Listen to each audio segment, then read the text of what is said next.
Craven County Board of Commissioners regular session for Monday, May 7th is now in session. Would you please put your phones on silent ring? Madam Clerk, would you call the roll? Commissioner Jones? Here. Commissioner Liner? Here. Commissioner McCabe? Here. Commissioner Sampson? Here. Commissioner Tyson? Here. Chairman Mark? Here. Vice Chairman Dacey? Here. Would you please stand for the pledge, please? I pledge allegiance to the flag of the United States of America and to the republic for which it stands, one nation, under God, indivisible, with liberty and justice for all. Dear Father, I ask that you bless this board as we seek your help with our affairs this evening. As we proceed with the people's business, bless this meeting with your divine intelligence and help us to make the best use of what you have provided to us. While we may be of diverse opinion, we wish to understand one another and reach agreement to make the lives better for all who live in Craven County. Please share your wisdom with us on this blessed day so that we may do what is right. Thank you for your blessing. Amen. Amen. We've all had a chance to look over the agenda. Are there any changes to the agenda? Mr. Chairman. Yes. Sir, Commissioner Lyon. with the board's approval and with this full schedule that we have tonight, I would ask this board that item 9 be removed from tonight and brought forward at our next meeting on the 21st of May. Second. Okay, we have a motion, a second. All in favor, say aye. Aye. Aye. Aye. Any nays? Ayes have it. Next on the agenda is petition of citizens. Mr. Chairman, we have 12 people that have signed up to speak this evening. And I'm going to start with Reverend Mary Ann Kiffelberger. Please forgive me if I murdered that name. Yes, it was Koffenberger. Forgive me. Thank you. Only because the prayer was so, Oh, well, thank you. See, she thought it was nice. it was. Well, at least somebody thought it was nice. We did say you had diverse opinions, correct? Okay, I want to share a little bit about myself. I was invited to come here to speak and to share my story. I've earned many personal and professional accolades. I have 3 wonderful children. I have 5 wonder-filled grandchildren. In 1984, I had a dark night of my soul. My spouse committed suicide with a self-inflicted gunshot. I was teaching 1st grade. I recall going outdoors, sitting and asking God, "Now what, God? I have a 5-year-old, a 15-year-old, and a 17-year-old. I heard God say, "We'll go to seminary." I laughed. Seminary when I'm teaching 1st grade. Following many changes, I moved to Louisville, Kentucky. Yes, where the Derby was yesterday or Saturday, and it poured down rain, and I wasn't there. But I moved to Louisville and I enrolled in Southern Baptist Theological Seminary and began my journey there. Southern Seminary was firing all of the women that were teaching, all of the women that were on staff.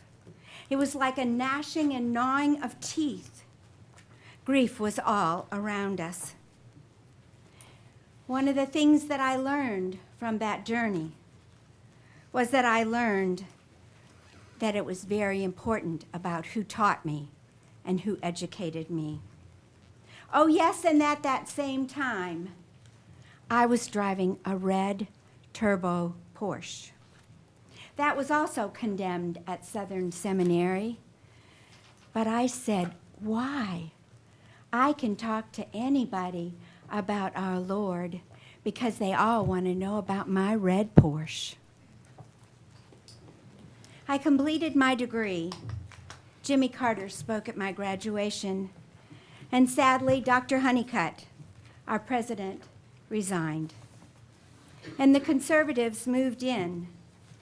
Today, a woman, this year, 2018, cannot receive a Master of Divinity and preach from Southern Baptist Theological Seminary.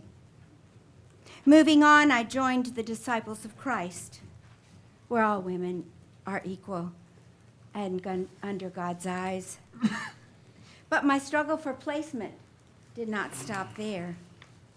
I was in Indiana as an associate pastor, single, widowed, and I called my pastoral care committee, asking them if they would please listen to my story as the pastor was being inappropriate. One person showed up, and he said, "We know that he's inappropriate, but we choose not to see it." My response is, "You shall have my resignation tomorrow," and I resigned. I followed that with the chaplain's position, board certified chaplain. The same thing happened. I went to the staff and I said, "This woman is sitting in urine and the smell is inappropriate." And they said, "If it bothers you that much, Mary Ann, perhaps you should resign." I said, "You shall have my resignation tomorrow." I speak to you today because I'm almost out of time. And I went to the staff and I said, I just want to say one more thing, is that we have a bumper sticker, and my bumper sticker says that it's our job to love God's people, but God's job to sort them out. Thank you, Reverend. Amen. Tom Schieber. Mr. Chairman, Commissioners, my name is Tom Schieber. I reside at 220 East Palmer Drive in New Bern. I live in the Carolina Pines community and actually bought the house from one of the commissioners sitting here tonight. And it's a great place to live. I want to thank the Commission for the opportunity to present a short overview of concerns regarding Carolina Pines community. I've provided to the clerk a short white paper for distribution later. The paper summarizes 3 general concerns identified by our community-based group in Carolina Pines and potential solutions to each. In addition, the paper outlines why these issues could be important to Craven County. For those that aren't familiar with Carolina Pines, it's a community of over 500 households. It lies between New Bern and Havelock, and is adjacent to its sister community, Stately Pines, to the northwest, and to Marine Corps Air Station Cherry Point to the southeast. Of concern, and the reason I'm here tonight, is the community is being affected negatively by the February 2016 closure of the Carolina Pines Golf Course, an area that spans over 100 acres within our residential area. The out-of-state owner of this property has been unresponsive to community requests for him to maintain the appearance of the former golf course, pool, and clubhouse, and fix hazards associated with unmaintained property, buildings, and grounds. In addition, the owner has not been responsive to requests from the state to correct identified environmental violations. To address these problems, our community group formed a concerned citizens group to try to deal with 3 concerns, and it's those concerns to bring to you tonight. The first is there's no helpful zoning to help us in our regard on this issue. Craven County zoning regulations do not require property owners in unincorporated but residential areas such as Carolina Pines and Stately Pines to maintain the appearance of property and structures. The second issue, and we'll have a follow-on speaker address this, is the issue of hazards. The golf course property has not been maintained and is in a state of disrepair. It is unattended, has been vandalized numerous times, and presents an ever-increasing list of hazards to residents in close proximity. There's a list in the point paper that you'll be provided later, and we'll provide more examples. And third, the final issue is the lack of county-provided public recreational facilities in Carolina Pines. For many years, the golf course and clubhouse was the center of recreational activities within the community. However, with the closing of the golf course, the lack of any public recreational facilities in Carolina Pines, such as a children's playground or park, has become readily apparent. We now will look for to the county to help fill this void. possible initiatives, specific initiatives to address each of these concerns are outlined in our white paper. I want to take just closing 60 seconds to address why we think you should be concerned. First is, in the near future, Cherry Point plans to expand with the arrival of new F-35 squadrons that are deploying to our area. It'll bring families to the area looking for places to live. Carolina Pines could become either an increasing asset or an increasing liability to the county. If the concerns we address in our white paper are left unaddressed, the Stately Pines, Carolina Pines communities could become a burden. This would happen if the residential area is unattractive to potential new residents and crime rate increases. In those scenarios, property values would decline and tax revenues would decline. Also, if future development is not controlled properly, the development could infringe on air operations at Cherry Point, which is adjacent, and we'll speak for one of our speakers will address this in particular. The base could then become a target for a future DoD base alignment committee. On the other hand, addressing these concerns could make Carolina Pines in the area a very attractive place to live, property values would increase, and tax revenues would increase. Our request is that the commissioners form a small working group made of one or more commissioners as well as members from the local area to look at the feasibility of each of the concerns that we have and some of the potential solutions we've addressed. Thank you. Thank you. John Slagle? Joan Slagle, forgive me. Joan? Whatever. No. Good evening. I'm Joanne Slagle from 130 Ells Lane, New Bern. The closing of the Carolina Pines Golf Course was a huge loss to those members and residents living around the golf course. Many homeowners selected this community as a place to spend their retirement years. The club offered golf, tennis, swimming pool, and a clubhouse with a bar and restaurant. It was a great gathering place where lasting friendships were formed. Little by little, the residents witnessed the loss of the amenities that first attracted them to Carolina Pines. The park along the river, the tennis courts, the swimming pool, which during its last 2 years was neglected, and to this day the dark, murky waters remain in the pool, a definite health and safety hazard. Their beloved clubhouse in its waning years was also neglected. Even after all this, their members remained loyal. From what I hear, when the new planes come to Cherry Point, we are to expect many more people moving into the area. There are always homes for sale in and around Carolina Pines, and we want and need prospective residents looking to make our community their new home. We are not only reeling from the downturn in the real estate market, but now we must live with the loss of the golf course. This was one of the biggest draws to the community, and we are now living with the unsightly remains of what was once our main source of sport and recreation. It appears the golf course owners are not willing to sell in the immediate future, nor are they willing to maintain the abandoned clubhouse, outbuildings, and golf course. The area has been vandalized many times, and in 2 instances, the fire department was called due to minor fires in one of the outbuildings. The clubhouse has been broken into many times, and the sheriff's department has apprehended some of the vandals, but the unattended vacant property is still an enticement to future vandals. Summer's coming and kids are looking for something to do. The citizens of our community take pride in our surroundings, and on several occasions have volunteered their time and money to maintain not only the golf course but other common areas. The Homeowners Association in the community have volunteered and worked to maintain their common areas in order to create an area inviting to prospective owners and renters. Over the past 2 years, we've even gathered a group of residents to clean the entrance at Highway 70 and Carolina Pines Boulevard to maintain the aesthetics of the property for all who enter our community. In order to have lights at the entrance to Carolina Pines Boulevard from Route 70, our residents have taken up 2 collections to get the monies necessary to pay New Bern Electric to keep the lights on at that location. The lights are the only identification we have to indicate our road. NCDOT road signs are barely visible during the day, let alone at night. The NCDOT has done a terrible job patching Carolina Pines Boulevard. When will this area get the proper paving? A couple of our residents had to call the powers that be to get lines painted on the road because it wasn't done after they finished patching the road. It just seems that Carolina Pines is not getting the proper attention we need to keep it the wonderful neighborhood we have chosen to be our home. Our real estate values have taken not one but 2 hits, and we cannot afford to lose any more value.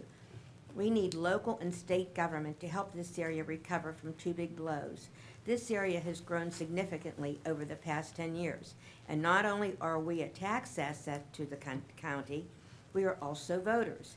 It would behoove these 2 government entities to begin looking into ways to help this part of the county to find a way to get the golf course property clean and safe. We also need direction in securing park and recreational facilities for their residents. Your constituents in this area are discouraged, disappointed, and disgruntled. We're looking for ways to improve our community, and we are looking to you, our commissioners, to help us in our quest to achieve our goals. Thank you.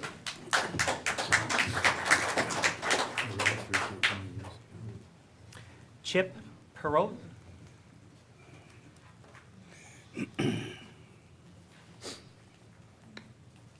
Good evening, gentlemen. First of all, let me thank you all for affording me the time and the opportunity to speak to you again on behalf of Carolina Pines as a community. My name is Chip Perot.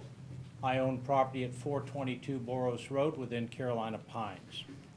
In 1983, when I first came to North Carolina, I built a home in Carolina Pines because it was a prospering community.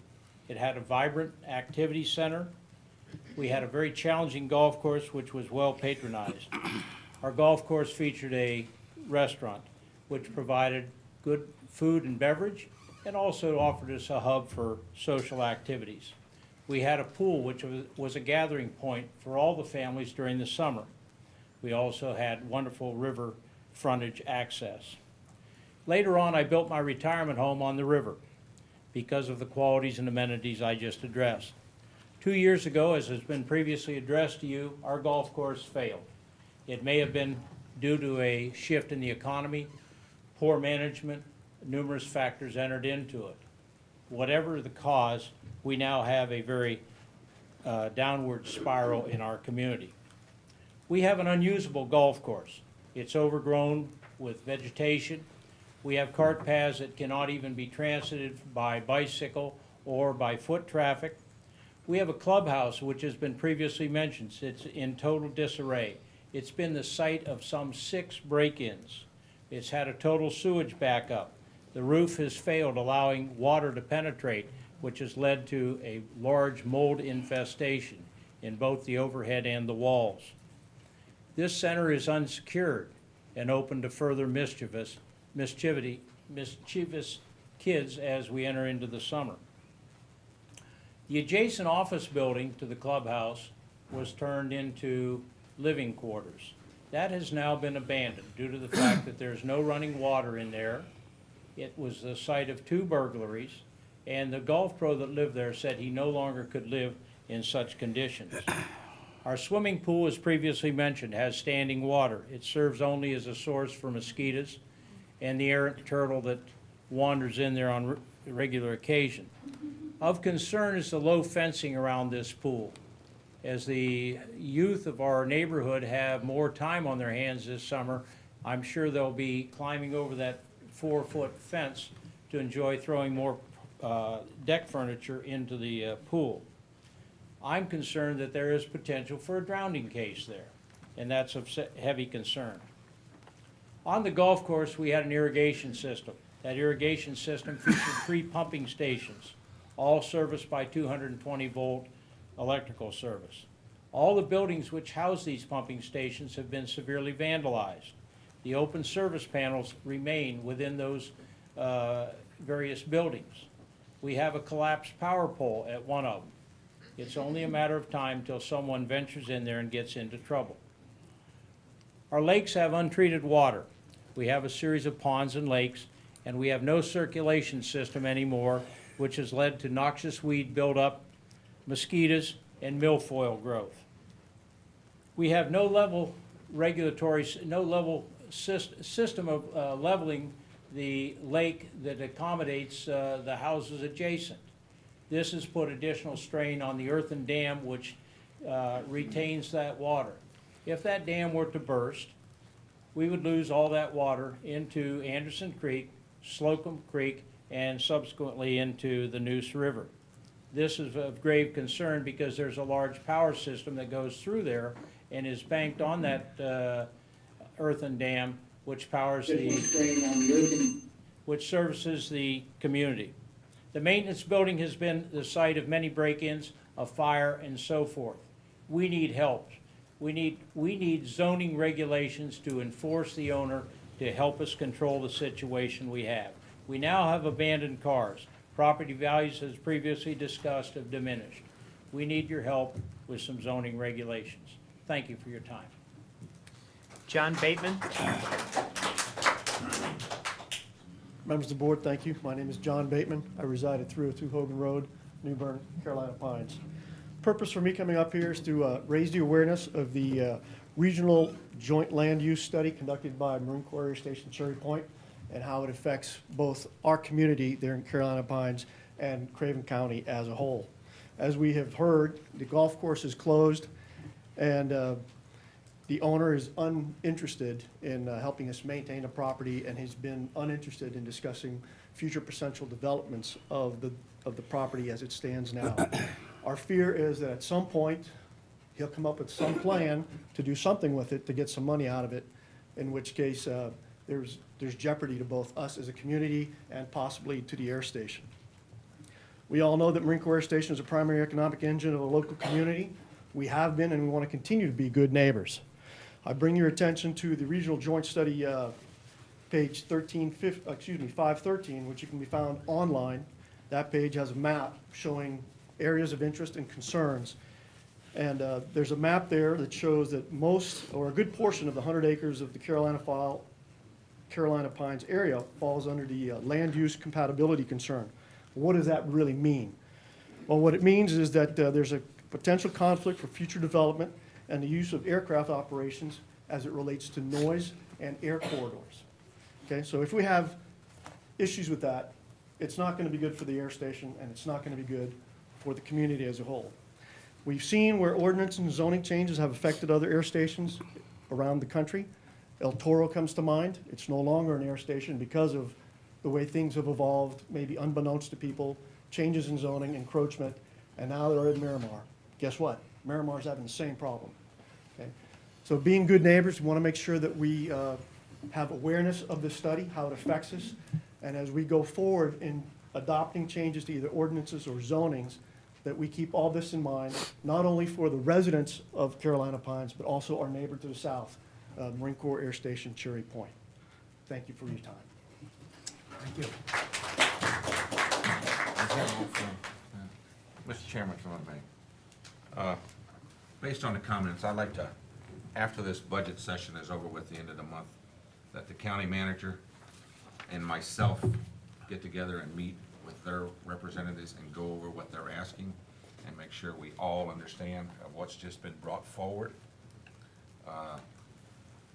There's some things out there that I know some people are aware of. There's some things out there other people are not aware of what action has been taken and what we are doing. So I think we need to have a sit-down meeting and one of the members. I'll let go too. Okay. If that's all right with you, Mr. Chair. Yeah, I'd like to be a member. Mr. Chairman, Linda Moore.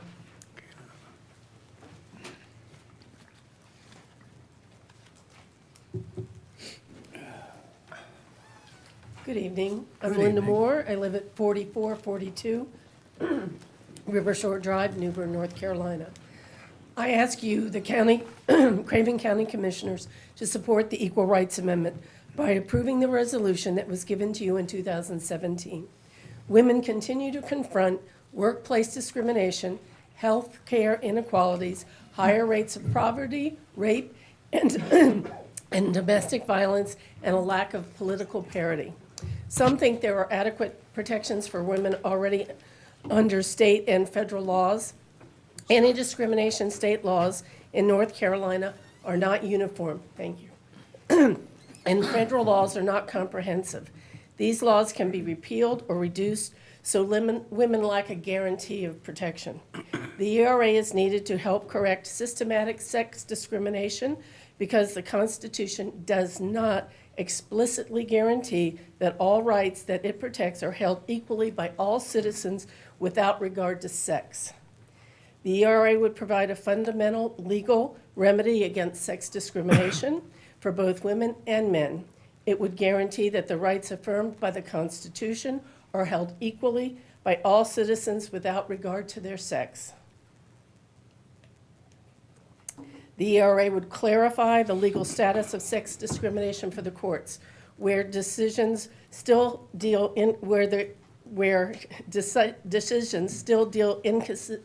inconsistently with such claims. For the first time, sex would be considered a suspect classification, as race currently is. Governmental actions that treat males or females differently as a class would be subject to strict judicial scrutiny and would thus have to meet the highest level of justification to be upheld as constitutional. The 14th Amendment was ratified in 1868 to deal with race discrimination. It added the word male to the Constitution for the first time. It was not until 1971 in Reed versus Reed that the Supreme Court applied the 14th Amendment to prohibit sex discrimination. However, since that case, the court declined to elevate sex discrimination claims to strict scrutiny standard of review that the 14th Amendment requires for race, religion, and national origin. Without the ERA and the Constitution, the statutes and case laws that have produced major advances in women's rights are vulnerable to be ignored, weakened, or reversed. By a simple majority, Congress can amend or repeal anti-discrimination laws. The administration can fail to enforce such laws, and the Supreme Court can use the lower standards of review to permit certain regressive forms of sex discrimination. The ERA is necessary to make our Constitution conform with the promise engraved on the entrance of the Supreme Court: equal justice under law. The battles women fight every day for equal access to education, pay, health, and health care would become obsolete if their rights were protected by the Constitution. 16 governments across North Carolina have adopted resolutions in support of the ERA. The ERA would establish equality of rights under the law that shall not be denied or abridged by the United States or by any state on account of sex. It will protect all Americans because it encourages economic growth and paves the way for women, children, families, our community, and our future. When equality becomes law, everyone benefits. I ask that the Craven County Commissioners support the ERA resolution that was presented to you in 2017 and send it to the North Carolina Legislature to show your support for the women of Craven County. We need to demonstrate to the state that there are people interested. Thank you. Thank you. William Stanton. I have another room. Not in the room. Mr. Stanton? James, oh, Mr. Stanton? Okay, James Woods?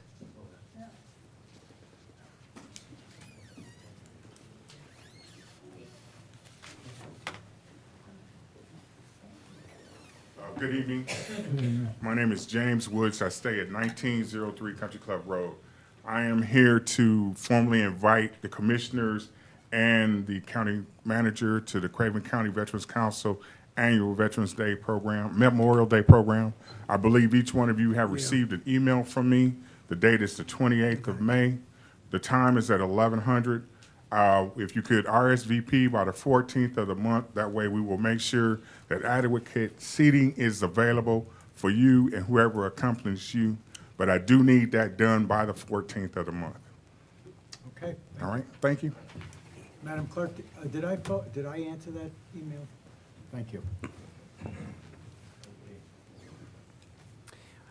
Ray Griffin.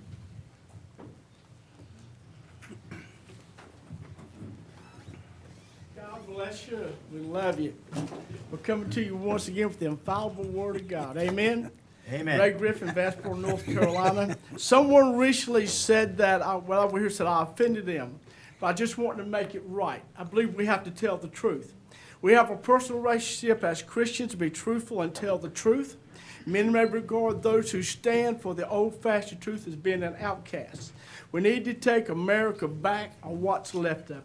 The Democratic Party leaders called their platform aggressive, a bold vision for where America needs to move in the coming year.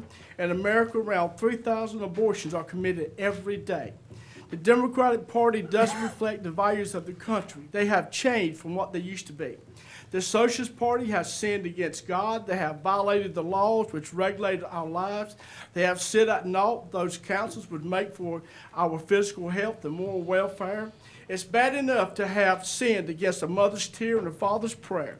It's bad enough when they sinned against their own selves, but to have disregard for their wives and children. They sponsor both the bathroom bill, the abortion, gay and right lesbian, marriage, homosexuality, and transition issue. They have despised the God that made you and I. They booed God at the National Convention, Democratic Convention. They have dishonored our God. They delight in defying God's laws. Ted Kennedy, many have gone deep enough in the wrong direction that their conscience is covered with shame. Ted Kennedy made the statement that he was ashamed of himself for going against the Catholic Church and voting for abortions and all them things. It took him 40 years to realize that he was wrong. Be sure of this, no excuse can exonerate you.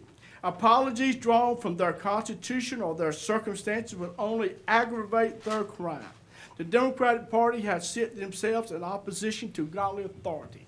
If that's not true, then I'll have to stand in front of the Word of God. No people can write such affluent nonsense that the Democratic Party platform embraces. The school of deceit and culture.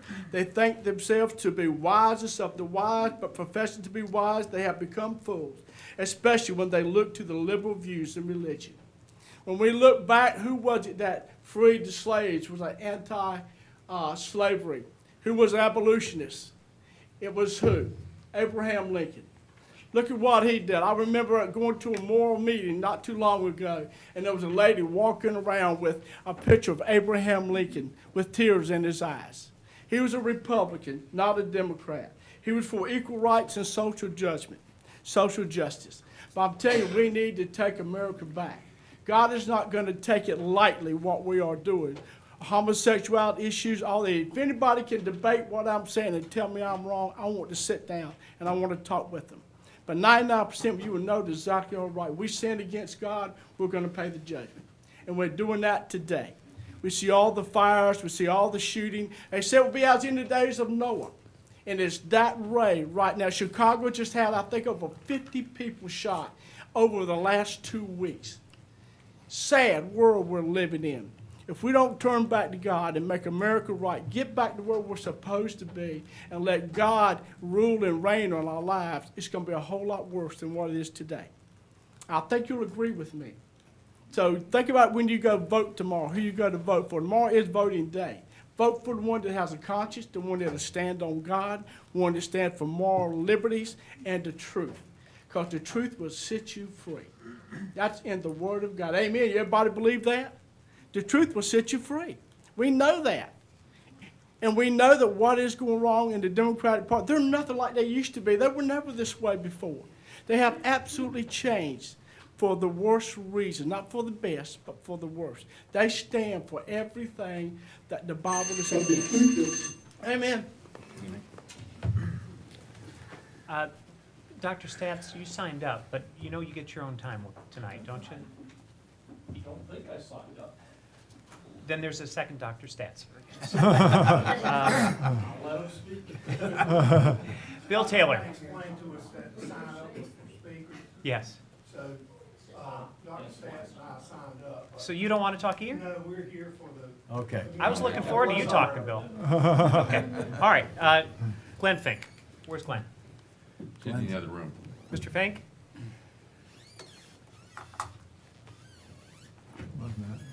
There he is. I was hiding.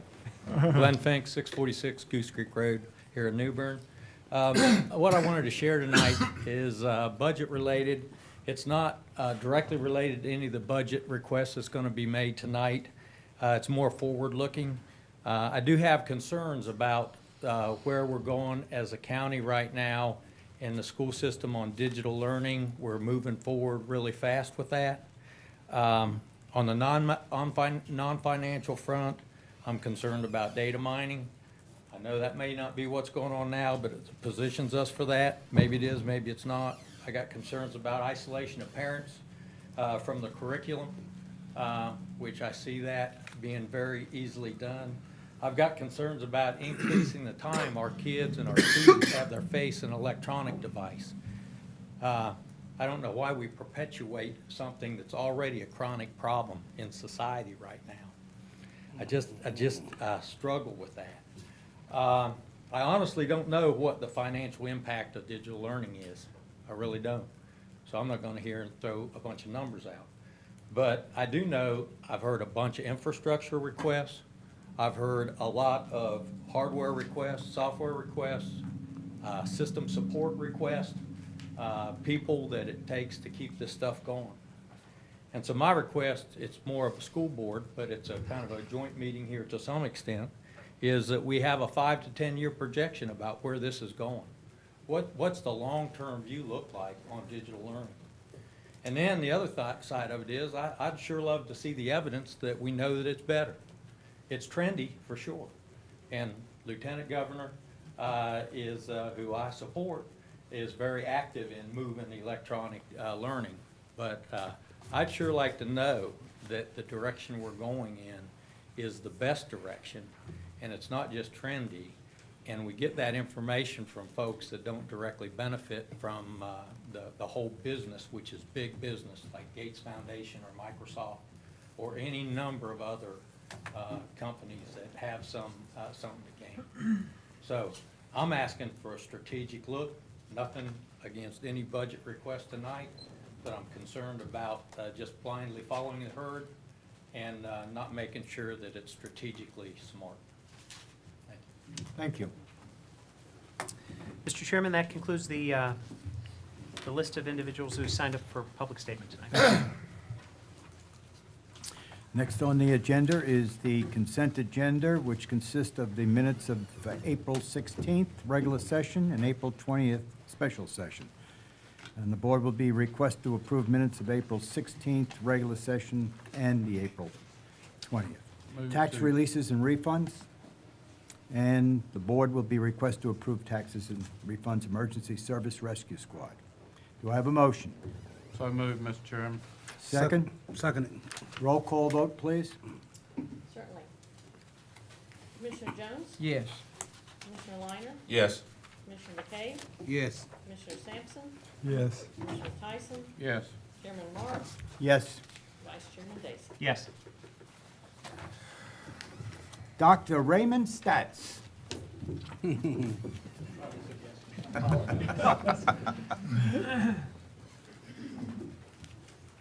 Signed the wrong sheet, apparently. Well, Commissioners, Mr. Chair, thank you for having us with you.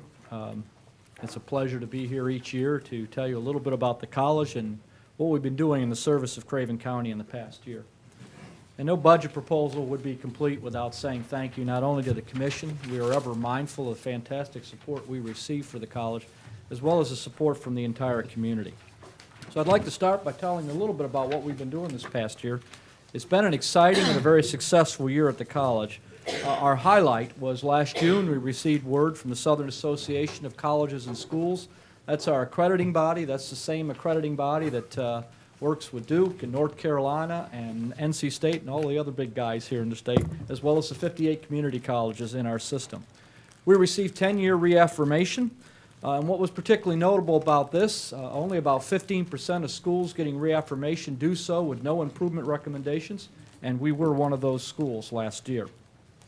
The Accreditation Council for Business Schools and Programs, or the ACB, get this right, SB, reaccredited our business program for 9 years. We are one of just 2 community colleges in the system that have this accreditation.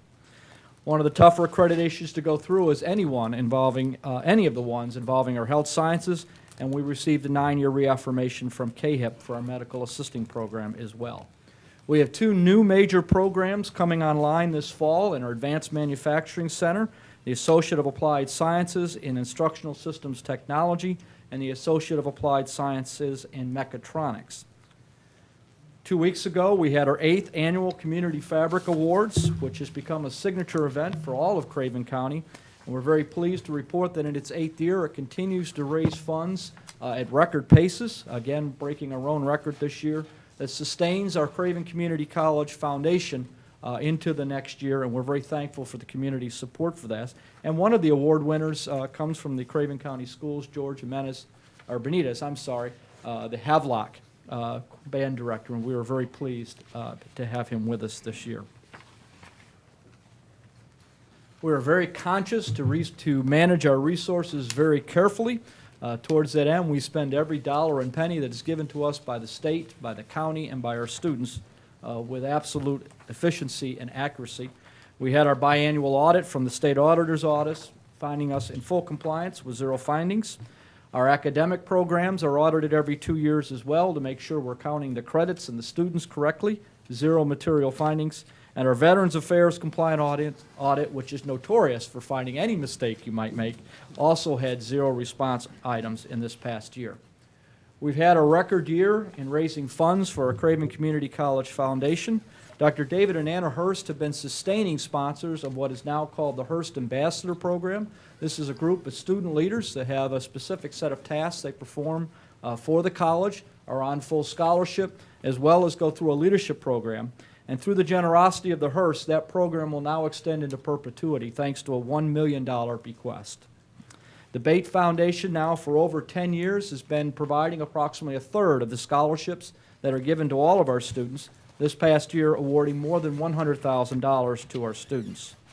We had a grassroots effort on the Havelock campus to build a Veterans Park. Not only did they raise sufficient funds to build the park, which now stands with all of the flagpoles, but it was sufficient in the fundraising to create a new endowed scholarship for veterans and their families attending the college.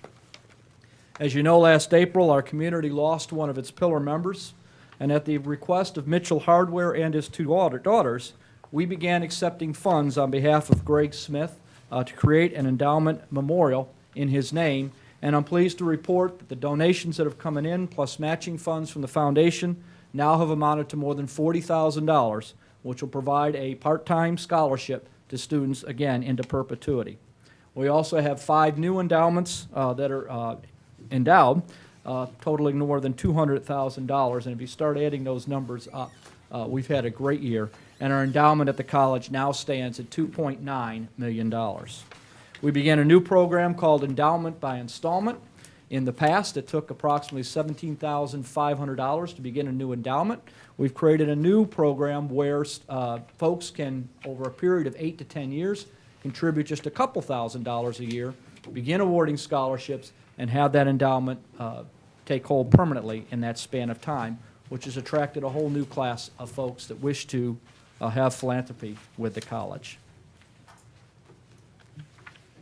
Our enrollment was up this year, breaking about a 5-year downward trend. We were up approximately 5% in our curriculum enrollments.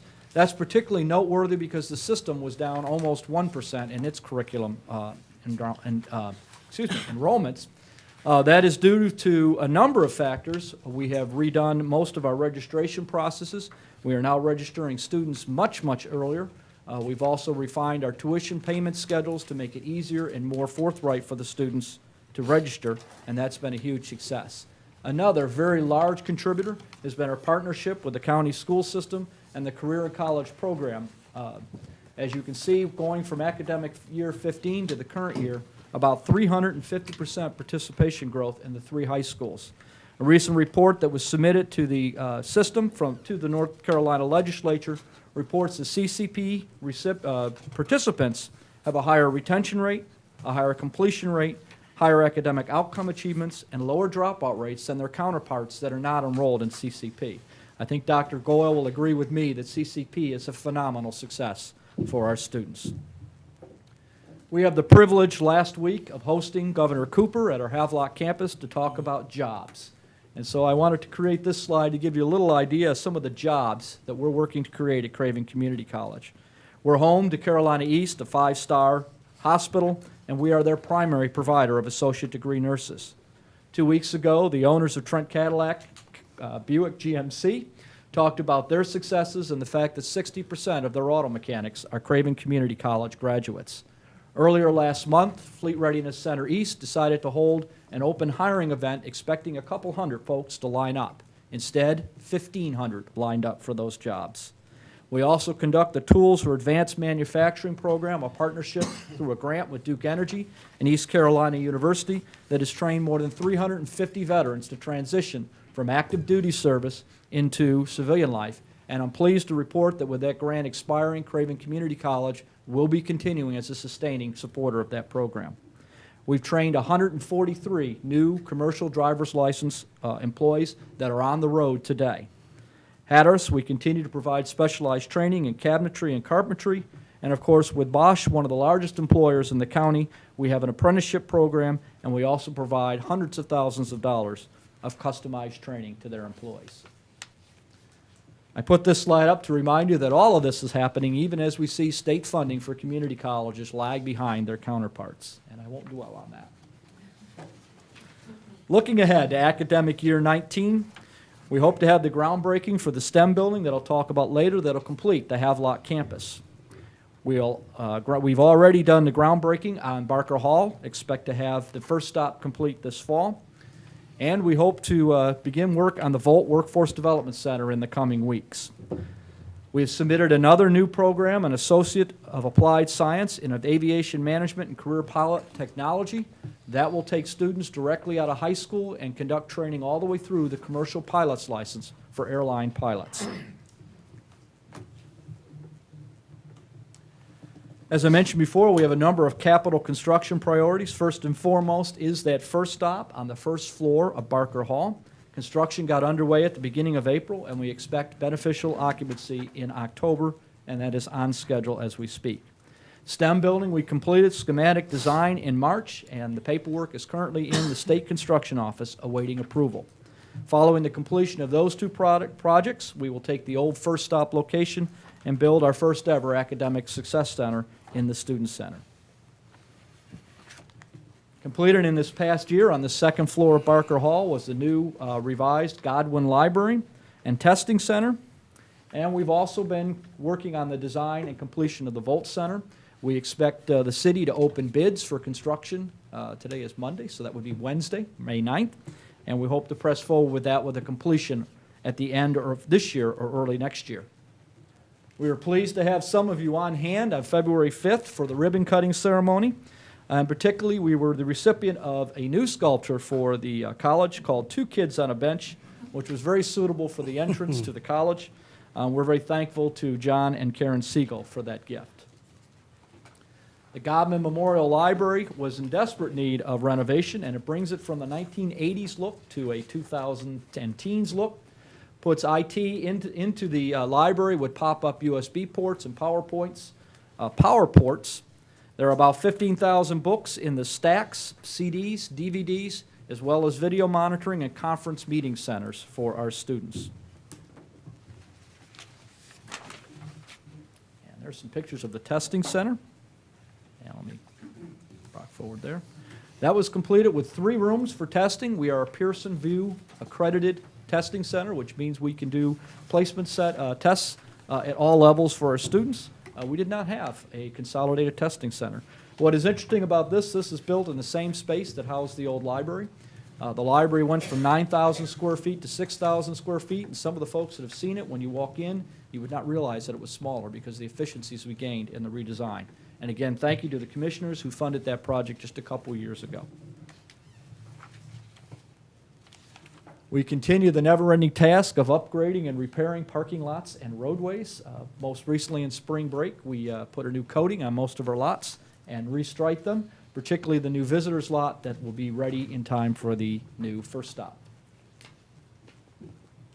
Last year, we installed a new generator at Brock Hall. It's a 60 kilovolt amp generator run on propane with a 500-gallon tank underground that will run for 40 hours at an 80% peak load. We put this at Brock Hall because this is where one of our main server racks are, and we discovered during Hurricane Matthew about 1.5 years ago that when we lose that server, we lose internet connectivity to the rest of the world, which becomes critically important when we're trying to tell folks that we're closed, as well as telling them we're back open again.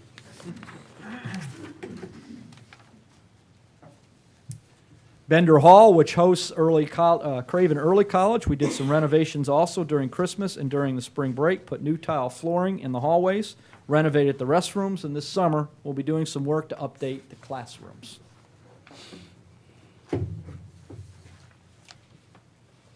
In Purdue Hall, we redid the bathrooms, brought them from their original design in the 1980s up to current standards.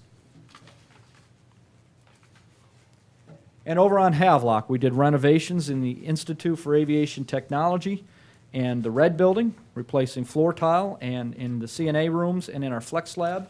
And we put some new paint in the IAT, which was pretty badly needed. Meanwhile, for information technology, we've implemented a new software protocol called Starfish that provides much improved communication, allows us to do some early interventions with our students, and provide better advising and faculty support. IP Communicator is a significant new addition that came out of last year's lessons learned from a security incident. Instructors now have the capability from their computer platforms to dial 911 in an emergency. And we have increased our cybersecurity posture by implementing a new training program that now appears in a variety of places throughout the college and through our systems. We continue to take a leading role in security and emergency management. One of the lessons learned from last fall's incident was that when you're on lockdown for a number of hours, people get hungry and thirsty, particularly those that have medical issues. And so we now stock all classrooms and staff areas with a 3-day backpack emergency for emergencies. During that same crisis, we had difficulty identifying our crisis response teams, so we have outfitted them in very loud vests so they can be found. For the college's leadership, we introduced a program called Zip Bridge. For me, that means I get a call no matter where I am on my cell phone and immediately connect to the other members of the CRT so that we're in full 24/7 communications as any crisis might unfold. We've also refined some of our mobile launch capabilities for Regroup. That is the system that notifies students, faculty, and the community at large in case of an emergency. An interesting project that took place are with those signs for Phi Theta Kappa. They noticed that that little box sitting on the walls in various places throughout the campus were hard to find. Most students did not know that we had emergency call boxes all over the campus. So PTK designed these placards that are now hung on all of those, and interestingly, the chapter won a national award for that project. We continue to provide mandatory OSHA training for our staff and faculty as well as for our industry partners. And we are in the process of completing indoor air quality assessments. As with any buildings that are approaching 40 to 50 years of age, we look for signs of water intrusion, mold, or anything else that might happen to a building so that we can take proactive action to get those fixed, and I'm pleased to report that we are on or ahead of schedule with that. For 2019, these are the repairs and renovations we have planned with the $500,000 that we are provided each year. You'll see a theme. There's a lot of student center. That's the next building in the queue. We'll be replacing flooring in the automotive center. We'll also be changing out air handlers in classrooms, doing some roofing repairs, and the student center has some of the last sets of bathrooms that have not been renovated since construction. In addition, we'll be doing some flooring in the Havelock IAT hangar, some more parking lot repairs also in Havelock, and sidewalks throughout the campus, which took a pretty hard beating last winter. It's amazing when you start moving ice removal equipment all over the sidewalks, they don't appreciate that. And we need to repair some of the damage done from the winter. Bottom line, I know probably you wanted this up front, but the good news is we are mostly stable with our county requests for funding this year. $3.5 million is the allocation we received last year. The personnel request for this year is mostly consumed by retirement system, which the state has mandated. We now reserve 18.55% versus 17.14%, and health insurance, which has gone up about $200 per employee. Last year, you funded half a year for the Volt Center, which of course is not yet opened, and we will need half a year funding for this year. So we have backed out that FY18 funding, which will roll to this current year, giving us a total O&M request of $3.548 million, which in addition to our base allocation for capital renovations, leads us to an increase of $5,750, or 0.14% over last year's request. And sirs, I will entertain any questions you may have about my presentation or our proposal. All right, any of the commissioners have some questions? I do. I just want to say thanks. You've done a lot of work with what we've given you. You've come back with a good budget that's happy for you. It's definitely happy for us.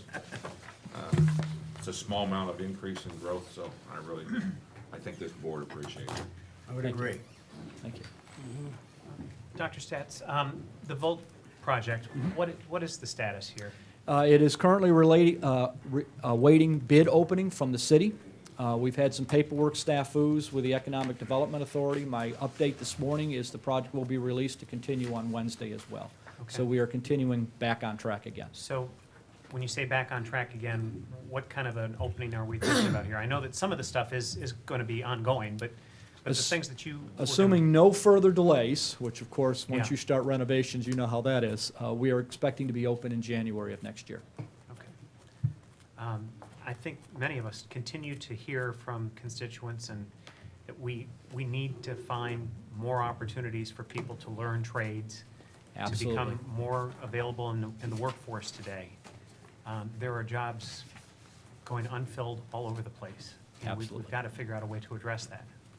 Absolutely. As I mentioned 2 years ago when I first briefed this project, I predicted that before we could get the Volt Center open, we will have outgrown it, and that is indeed the case. We are actively in a search for more facilities for programs that will not fit in the Volt Center, primarily diesel, auto body, and law enforcement simulation capability. And we think we found a location. We'll get back to you on that. Thank you, sir. Any other questions? Thank you, Doctor. Thank you. And Bill Taylor was here as well. He's the chairman of their board and valued asset to this community. I will take my thrashing for failing to introduce him. My apologies. Thank you, Commissioner Dyson. Board of Education, Dr. Megan Doyle.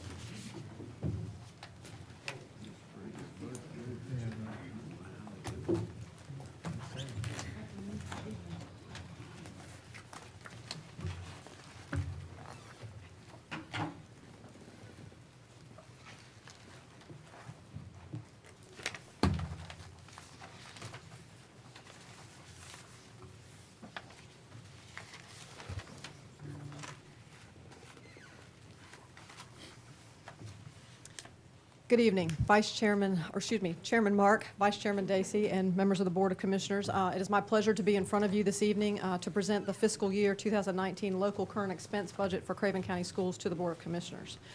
I don't know that I'll be as detailed as my predecessor before the previous presenter, Dr. Stats, although I appreciate his mentioning of the articulation and the partnership that the community college and Craven County Schools is really working hard to maintain, improve, and expand for our students and for our workforce. I'm very pleased to be here this evening with 5 members of my board. The other 2 members are either working or have obligations because of their work, and so they are wanting to be with us and are here with us in spirit. First, Chairman Hale, Vice Chairman Smith, Ms. B. Smith, Mr. Carr Ipock, and Dr. Reverend Joseph Walton. I appreciate all of them for being here. Also, I have my executive staff with me, a number of folks. Denise Altman, Finance Officer, so if there's any technical questions, she'll be glad to step up here and answer those. Our Chief Operations and Support, which I've just messed that totally up, Mr. Stacey Lee, and our Assistant Superintendent for Human Resources, Dr. Wendy Miller, and Public Relations, sorry. Thank you, Jennifer Wagner. I apologize, Jennifer, I should know that name. We have a number of things in Craven County Schools to celebrate this year, a lot of which is directly related to our partnership with the Board of Commissioners. I'm very appreciative of the question that was asked by one of our public speakers this evening And there's a great deal of work that we're doing on the area of digital citizenship, and so I welcome those questions and welcome the opportunity to ensure that our students are really working on those skills as we provide devices for them, but also make sure that those devices are moderated by great instruction from our teachers and an appropriate amount of time in front of those screens. One of the things that we were able to do last year through our budget was to increase our teacher supplement to 7% for all of our classroom teachers. This was a significant improvement for our teachers. As you'll see in a few minutes, though, it is still an area where we need additional work. The market around us, as we continue to fight for, especially teachers in grades K through 5, we are constantly competing, especially with larger districts who are needing higher volumes of those K-5 teachers to meet the requirements and the demands of the new K-3 classroom legislation. We were able to put an iPad in the hands of every one of our secondary students, middle schools, and our last deployment of those iPads was about a week and a half ago at West Craven Middle School. Appreciate our commissioners for attending those kickoffs at each school. It meant a lot to our students and particularly our staff that the commissioners were a part of those presentations and a part of partnering with us to provide those devices. Two really, I think, important developments for our school system this year are around the work that's being done at Roger Bell Elementary School and Oaks Road Elementary School. Both of these schools were approved for restart status, which essentially means that they're given flexibilities that our other schools do not have. In the next week, we will be proud to announce, our board has already approved, that we are partnering with the New Tech Network, which is a network of schools that are focused on project and problem-based learning. We will be the first elementary school in the state of North Carolina that is a New Tech elementary school, and we have made this decision specifically for Roger Bell because of its proximity to FRC East, to the interactions that we've had with them around project and problem-based learning, and the type of work that they need our graduates to be able to do as they transition from high school into the workplace, either on their campus or in community college, and then moving on to jobs at FRC East. Obviously, FRC East is the largest employer of engineers on the East Coast of the United States, and it is the largest employer whose purpose is to provide aviation support for the planes for the United States military, the Navy on the East Coast of the United States. And so they want to make sure that they have employees that are local to our area. Right now, they have engineers from Wake County to Wayne County who are traveling all the way down 70 every day to be employed by FRC East. But if they have a great deal of turnover as well, and so if they could employ our citizens, then they would not deal with nearly as much turnover, and they would be more equipped to really do even more service for our military.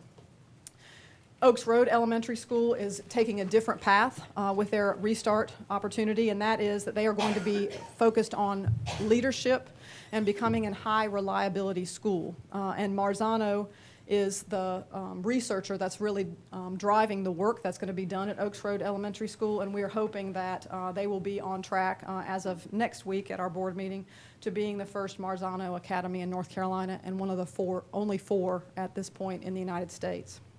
And high reliability means that there's a guaranteed curriculum at that school, guaranteed professional development for teachers, and guaranteed instructional strategies that teachers will be using for students to make sure that they're learning at the highest possible levels. What's really exciting about that particular opportunity for Oaks Road Elementary is that Bob Marzano himself will be one of the people who is providing professional development to our teachers. And if you mention the word or the name Bob Marzano to teachers, it's immediately recognizable, as Bruce Springsteen would be to you attending a concert. Mr. Chairman, if I could. So this is a fundamental change here that you're taking on. In the Significant. past, superintendents of our school system have said, you know, we can make incremental change for students, and that we as a community should accept that. And as I think you know, and I know that certainly former Chairman IPOC knows, I've been very critical about that sort of way of looking at things. We have got to look at a wholesale change. We have got to set the standards so that these kids do not just meet incremental change, they make maximum change. Yes, sir. And is that what this is going to do? Oh, yes. And so I think that the work that's being done at these two schools is very significant, not just for our system, but for our state. the flexibility that we have as a result of Restart gives the flexibility in the terms of the dollars that are coming to the schools, the state dollars that are coming to the schools. When you all give us money, if it's in the current expense fund, then we have the opportunity to make transfers to maximize those dollars. But the dollars that come from the state of North Carolina, each pot of those monies comes with a different string attached. In Restart, these two schools get the full pot. And so having that flexibility allows them to maximize those dollars for professional development, which is the largest deficit that our state budget has right now for our schools, because we get no professional development dollars. And so our principals in those two schools are able to leverage the flexibility they have with the funds that are coming into their school to provide that very necessary professional development. And it's your belief that having a more well-trained teacher There's in no the doubt. classroom is going to translate into a much higher performing student? Yes, sir. Absolutely. And it goes to reason. Professional development in any area of a person's job is going to really significantly grow their ability to do their work and the impact either on citizens, if we're talking about county government, or on students, if we're talking about schools, or in an engineer. The more professional development they get, and obviously we know that the techniques and the instructional strategies, but the world of work is changing so rapidly, we've got to be much more responsive. And so we're very excited about the work that's going on in these two schools, and those leaders are very excited to lead those teachers in this endeavor to really accelerate, as you've mentioned, the improvement in those buildings. Dr. Doyle, thank you for the interruption. I'm sorry for the No, interruption. no, Thank absolutely. you. I appreciate the question. We've also provided a significant amount of professional development this year for K-5 teachers in the area of literacy, specifically with guided reading training. One of our biggest celebrations happened this past Monday, or past Friday. We have expanded AVID, which is Advancement via Individual Determination, to 4 additional sites this school year. Oaks Road Elementary was one of them, H.J. McDonald Middle, West Craven Middle, and West Craven High School. But at New Bern High School, we are getting ready to graduate our first cohort of AVID seniors. And these are students who began in the AVID program 4 years ago as freshmen. 100% of those students will be attending a 2 or 4 year college. 2 of them will be going to Craven Community College, and the rest of them will be going on to a 4-year university. One of those students, just as an anecdote, has been offered over $400,000 in scholarships. And just as a reminder, these students who are AVID students are students who are first-generation college, historically underrepresented in college, and really just need the rigor and the support of their teachers in order to make this jump. What's important about AVID is also the same story I just told you about New Tech and the Marzano Academy at Oaks Road. Advancement via Individual Determination makes its investment in professional development for teachers. And it's what we are lacking in a systematic way because those funds are not there. And so we're really working to move our budget in a way that's going to provide the professional development to our teachers to raise their level and skill with teaching their students. But I think there's some real success stories there. There's several other areas of success that I failed to mention, but I appreciate Dr. Stats reminding me of. One of those is the fact that we received our district accreditation this past spring of 2017, which accredits our entire school district, and so every school is accredited in that way. And another celebration, I think, is the engagement of our community in our visioning process as we create a brand new 5-year strategic plan. Many of the things that I've told you that are celebrations in our budget will be things that I feel sure will show up, not just in the vision that our community creates for us and that our board hopefully adopts, but in the strategic plan that we will create and use to move forward.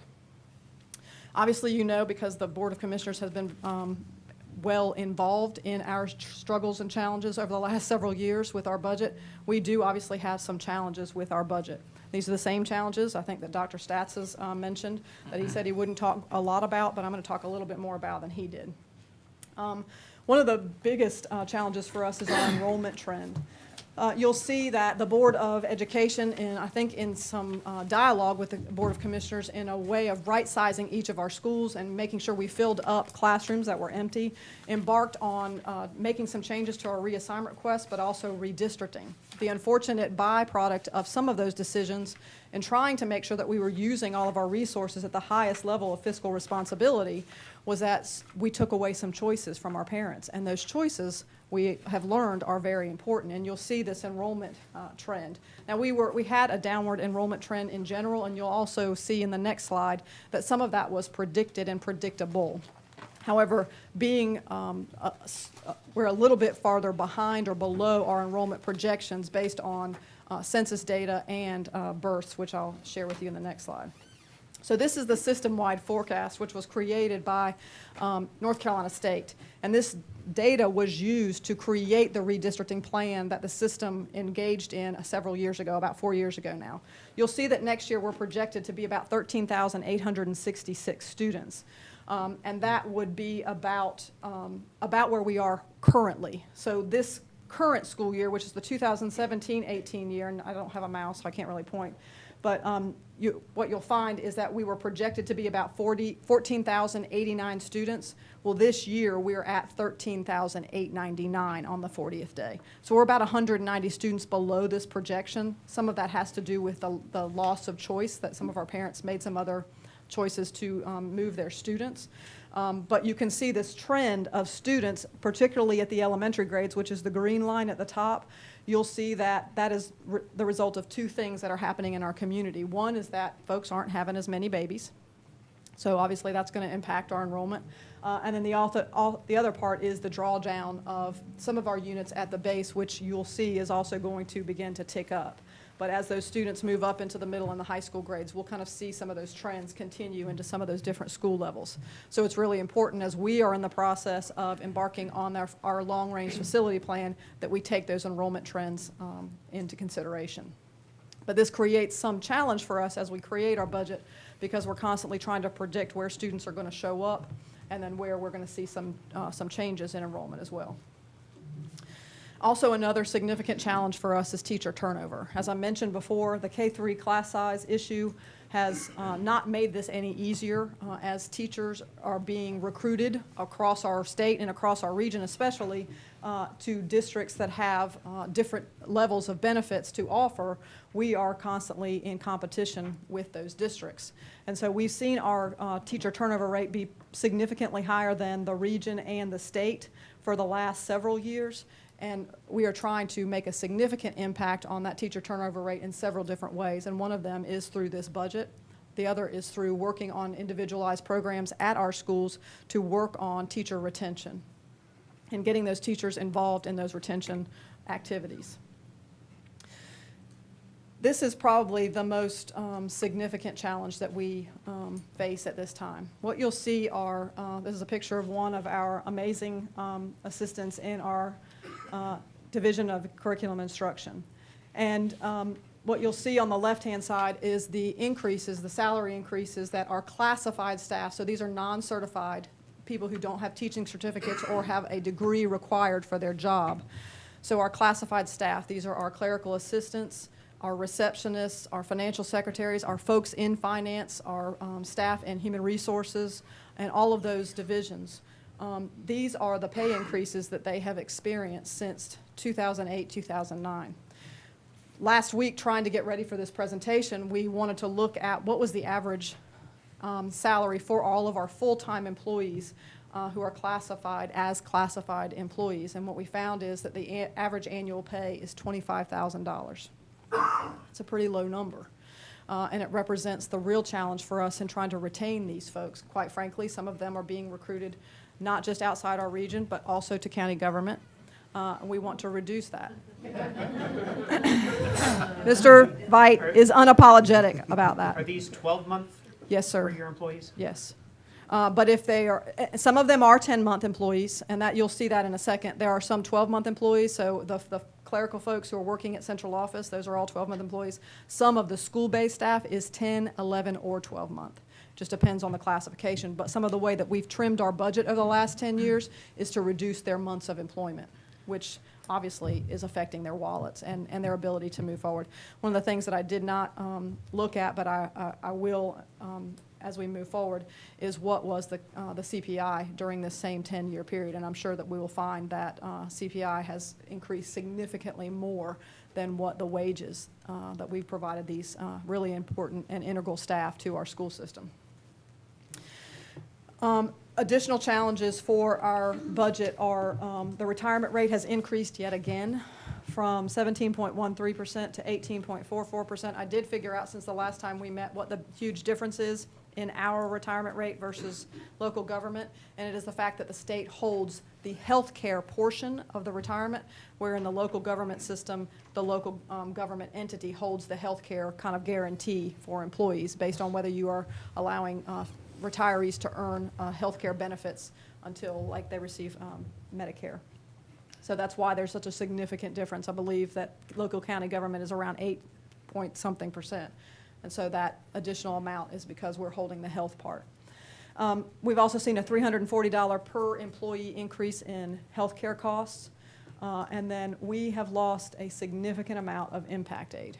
You can see since 2013, we have lost $1 million. This year, we are projecting only $1 million in revenue for Craven County Schools. So when you take that and divide it by the 13,000 and roughly 900 students, that's about $87 per student.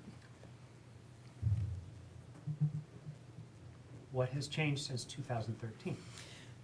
Several things. One, the federal government is not allotting us at or above 100% of our allot, which I think is how they call our allotment. And in addition, our percentage of military-connected students has not gone down, at least since I've been here. But my first year here, it was 21. This year, it's 23%. So it is really just the amount of money that we're receiving from the federal government. Mr. Chair? Yes. If I can't does this board have to take action again? 2 years ago, I got involved where we went back, and I think Vice Chair was also involved. The 80%, Vice Chair, is what they're holding back. I mean, what they're giving, but that doesn't come until the end. I think you still haven't got paid some of your last year's funding. We Is have that true? received, Right. It's for 17. So it may be something that we look at again. That's a cash flow issue, but you're saying that the real issue is that we just don't have, we're not getting the dollars. that's correct. Uh, So it's both. It's a cash flow issue, and it's also an allotment issue. And this, the lack of dollars is a nationwide issue. It's not, nobody's taking umbrage at our work here. No, that's correct. Okay. It is just a reduction in the amount of dollars that are being allocated for that purpose. Dr. Dole, is there not a fundamental change in how impact aid could be viewed? I think there was some legislation being proposed that would convert some of these dollars into a voucher system for military families, and that would further reduce the impact on the public school. I mean, I've recently heard about it. I believe it was last week. Yes, so we have heard about that as well. And actually, several weeks before that, there was actually a march of military families on Washington to protest that move. But it is the current, I guess, position of the administration that converting those dollars to vouchers and giving them to students would be a better option. I'm interested to see how that would translate. I obviously would not support it because we are providing significant services to students who are affiliated with the military. But at $87 per student, I'm not sure what could be done. But that's, it's assuming that that each student gets $87. And what they're saying is that it's those students that are tied to the military, they would receive the voucher. So the voucher would be significantly higher than that. Correct.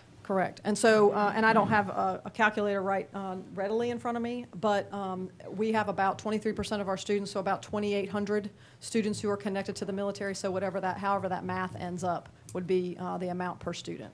But I think it's still in the hundreds, we're not approaching the 1,000 range. Mr. Chairman, Yes. I'd just like to ask about J.T. Bob and the Oaks Road School. Someone was letting me know that they have been some of the lowest performing schools in the county.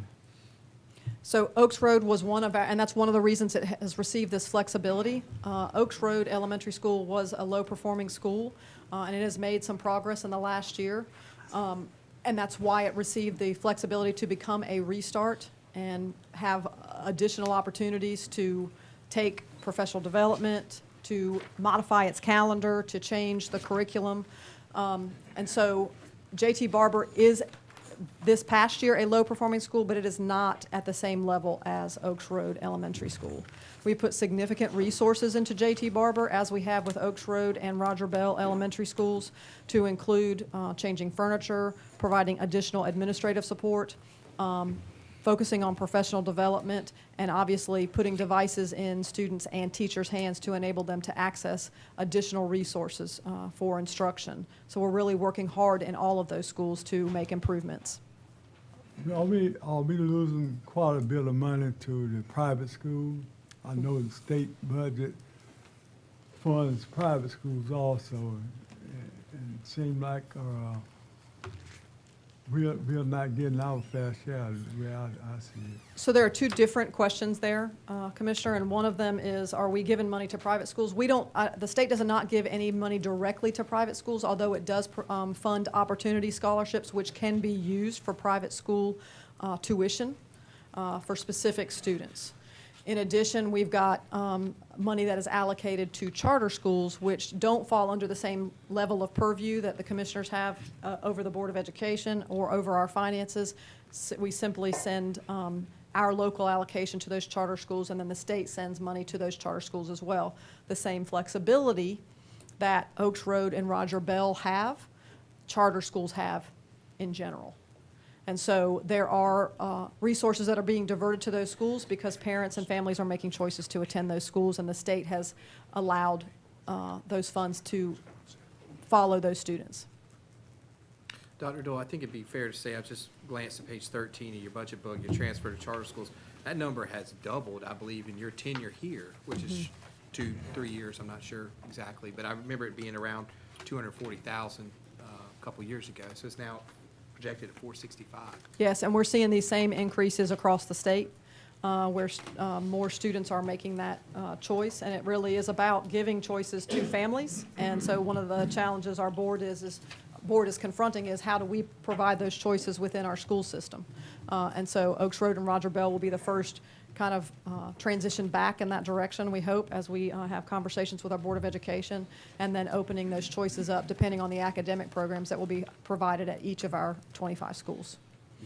Dr. Boyle, besides the charter school, you also have the homeschooling too. Yes. In fact, our largest area of growth in students leaving our school system is in the area of homeschools. So we're seeing this past year over the previous year, we saw a 1% increase in students that were going to homeschool options. And so that is definitely a growing population of choice away from public schools. Mr. Chairman, if I may ask, do you think that is due to the redistricting? I think there's a portion that is due to redistricting and losing the opportunity to go to schools that in Craven County, school district lines did not change for decades.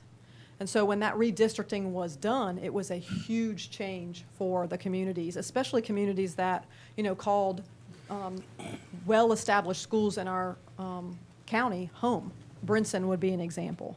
And so communities that had traditionally gone to Brinson Elementary School changed, and communities that were slated to go to Creekside Elementary changed. And so parents decided, well, if this is going to be a change and we're not going to be able to go to our neighborhood school or what they considered our neighborhood school, they may have made decisions to go elsewhere. I think some of the other reasons for those choices really have to do a lot with the rigidity of our school calendar. Many of our families are choosing the opportunity to have more vacation time within the regular school year. Particularly, there's a challenge with our military families who are currently, right now, we're experiencing significant drops in enrollment in certain areas as military families transition to new duty stations, and then we're seeing enrollment increases as military transitions to our duty station. And so this movement of students back and forth has always been there, but there hasn't been nearly as many choices. And so as a school system, we're looking at ways that we can continue those students' attendance in our schools at least until the end of the school year so that they're not experiencing any academic challenges as a result of their moving. When a student only has a month left to go, and sometimes these are high school seniors, we obviously don't want to change them from their current school. And there's some things that we can do, particularly now with our digital resources, to have more of a blended instructional model. Mr. Chairman, I've got a question that might take a minute here. So we've got on page 13, there's a transfer of $448,000 to charter schools. So that's money that came to your school, and it came to your school by virtue of what calculation, The state budget. right? And our local allocation, based on our population of students. And then those students, as they choose or select to go to a charter school, Correct. which the only charter school we have is outside of our county, Right. then those dollars follow them. Okay. But if we've got a homeschooled student, those dollars don't go anywhere because they've not attended our school. That's correct. So therefore, you're not getting income for that student, We're not getting any state dollars for those for students. those students. Mhm. But you're not, how are they calculating the fact that you're getting state dollars for a school, for a student? I'm sorry. It's okay. I'm trying to It's think this thing confusing. through here as I'm talking it, which is probably not a very good way to do things, but, so we've got a student that is gonna go to a charter school. They would be calculated, they'd be tallied toward your student body. Mhm. And the dollars would then come in, but then you then have to spend those dollars toward this, I got it. That's Okay. correct. All And so it's predicted based on the state's previous allocations to us Okay. and based on the number of students who reside in our county, and then those dollars follow the students to the charter school. Okay, thank you. Sorry for that. Now, if I said anything wrong, okay. All right. So we also obviously have some priorities, and the biggest priority is this beautiful face that you see on the screen. These are the young ladies and gentlemen that we are obligated to make sure that we provide the very best education for, so that they are ready to take care of all of us as we transition to retirement, some of us sooner than others. But these are the young people that are really thriving in our schools, and we're excited to serve. Just so you know what our budget process was, we've really undergone a comprehensive review of our current budget. In completing that review, we also solicited feedback from our central office staff, from our cabinet, our executive folks, our staffs at our schools through some surveys, and obviously through our board. And then from there, we created our draft budget. Please know that this slide represents all of the priorities for our full budget. I'm going to present, obviously, the local current expense budget, which has a component of some of these priorities, but not every priority will be addressed by the local current expense budget. That's because the biggest portion of our dollars are state dollars. And so that budget is not complete yet. It will not be complete until we get a budget from the state of North Carolina. We do have some projections, and so some of these priorities will come from our state and federal dollars. So the budget priorities are continuing to increase our supplement so that we can begin getting closer to the market as we compete with our surrounding counties. Adopting specific curriculum resources. One of the challenges that our teachers have told us in surveys, is that we need a systematic curriculum, particularly in the areas of literacy, but especially in the elementary grades. As you look at the requirements on elementary students, elementary teachers, these are teachers who have to teach 4 core classes and have to have that many preparations every day to make sure that they teach a student how to read, but also teach them how to do science, how to understand their civic responsibilities in social studies, and how to do computation in math. These are very tough things to do, to have a teacher who is well-versed in all those subjects and then deliver those subjects to our elementary students. So we have got to provide some fundamental resources to our teachers. The challenge in this area has been in textbooks. Our textbook funds from the state of North Carolina have significantly decreased in the last 10 years since the recession. And so we're looking at ways that we can augment those resources, both with federal funds and potentially with some of our fund balance. Also, professional development, you've heard me talk about it today, about how important the flexibility that we're getting with Restart is going to be for those 2 schools in providing professional development, but we need to provide systematic professional development for all of our schools and all of our teachers, both content area, so how do I teach science, how do I teach calculus, but also pedagogical skills. How do I teach this group of students, and how do I really begin to assist those students in seeing their world differently and problem solving and really being able to persist through those problems, which we know is a significant workforce skill that our employers are looking for. pay adjustments for those classified staff, central services, classified staff, and our assistant principals. And that may seem a little odd to see assistant principals, which are administrators up here. But last year, when the state of North Carolina increased salaries, they did not appreciably increase salaries for assistant principals. Many, and I would say a majority of our assistant principals are still paid on the teacher salary scale, because the assistant principal salary scale is so out of whack that teachers who have national board certification, who are often some of the best leaders and the most skilled educators, are moving into the assistant principalship, but would make more if they stayed in the classroom. And so making some adjustments in those areas is something that we've got to do, because we don't want to lose those assistant principals, because we have an aging workforce as well, and we need those assistant principals ready to move into the principalship. Safety and security, Dr. Stats did a great job of outlining the different processes that they're going through to assess their buildings and grounds to ensure the safety of their students and student body. We're doing very similar processes to include not just assessing our processes, assessing our physical plant and the buildings, but also looking at the different services that we offer to students. We're involved with the county in the opioid task force, and some of the discussions that we've had on the education subcommittee have actually been bearing on this discussion as well. And then personnel, ensuring that we have the technology, not just the infrastructure and technical support, but the instructors to help our teachers transition to more digital learning with students. Again, trying to ensure that we maintain that balance. The biggest opportunity that we have in our local budget is this picture, and it's our educators. Our educators are working very hard every day. At the elementary level, we are talking about teachers who barely have 30 minutes to take a break, eat lunch, get some planning period, and use the restroom. But these are teachers who are wholly committed to our students. And so we want to make sure that we provide the most competitive benefits to those teachers, to include salary and all of the other benefits that we can offer to our teachers, that include making them feel at home and welcome, and engaging them in the work and the decision-making on our campuses. So that gets us to our budget request. I will say to you that my budget request does not look like Dr. Stats, so let's go ahead and get that part out of the way. It's not the same level.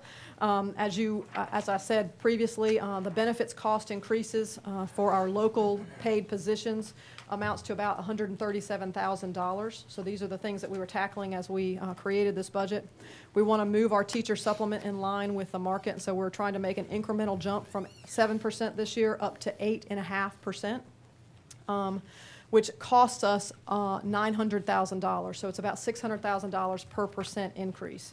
And at this time, we would be able to include our classroom teachers, but also school counselors, our digital literacy media specialists, and the assistant principals who were not included last year. So they would be included. Obviously, we have to increase our charter school transfer just to ensure that we're making sure that we are accounting for the number of students that we're projecting to move, and then we've had some minimal property insurance increases. We've made adjustments in our revenue. We reduced our impact aid revenue by $250,000, and this reflects about where we are this current year. We had estimated that we would be about $1.25 million in impact aid revenue, and we're at about $1 million right this second. We're hoping to get another allocation, and we're also waiting for some funds from fiscal year 17, but at this point, we're projecting, based on where we are right now, to receive less than we even projected in the current fiscal year. Again, that's a decrease of about $1 million. We are requesting from the Craven County Board of Commissioners an increase of $300,000. I hope you see in our increase that we have tried to really scrub through our budget and look for every way that we can maximize every dollar that we have. So you can see that the increase in our supplement, as well as any other programmatic changes, is not nearly the request we're making of the commissioners. So as an example, again, that 1.5% increase to the supplement, we're only asking for $300,000 from the Board of Commissioners. I want to make note to you in your budget book of a change, which is only a reallocation. We are not asking for any more dollars for technology. We just have to. If you remember when I came and asked for the lease in the fall of last school year, you had to make a resolution not just to approve the lease, but also to move our money from our current expense into our capital outlay fund, because the lease requirements in the statute require us to have that money in our capital outlay. And so instead of making us come back and do that again, we're just putting that request into our capital outlay request for the next school year. So there's no net change over that. Again, these are just the expense adjustments. Other adjustments that we made, and I apologize that this is a little bit dim and dark, but the PDF version you have a copy of. I talked about the supplement increase and the benefits increases. We've also done some reclassification of staff. We had a Title I director and an elementary director that we are reclassifying to one position to create some efficiency and economy. We're reclassifying our middle school director to a secondary director that will be responsible for 6 through 12, and reclassifying our high school director to a director of curriculum and instruction for the purpose of really focusing on curriculum development and providing those resources to our teachers that we spoke about. In information technology, we had a director of technology that we're reclassifying to an engineer, and then we're taking one of our technology 3 positions and reclassifying it down, it's a vacant position, to a Tech 1 position and adding a Tech 1 position. So although that one reclassification is kind of being changed to 2 positions, the total amount is still a little bit higher net. But again, these are all changes that we've made within our budget, looking for other economies.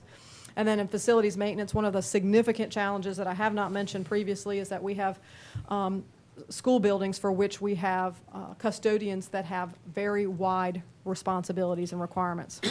And so we reclassified 2 half-time custodians to full-time custodians at Creekside Elementary School and Havelock Elementary School.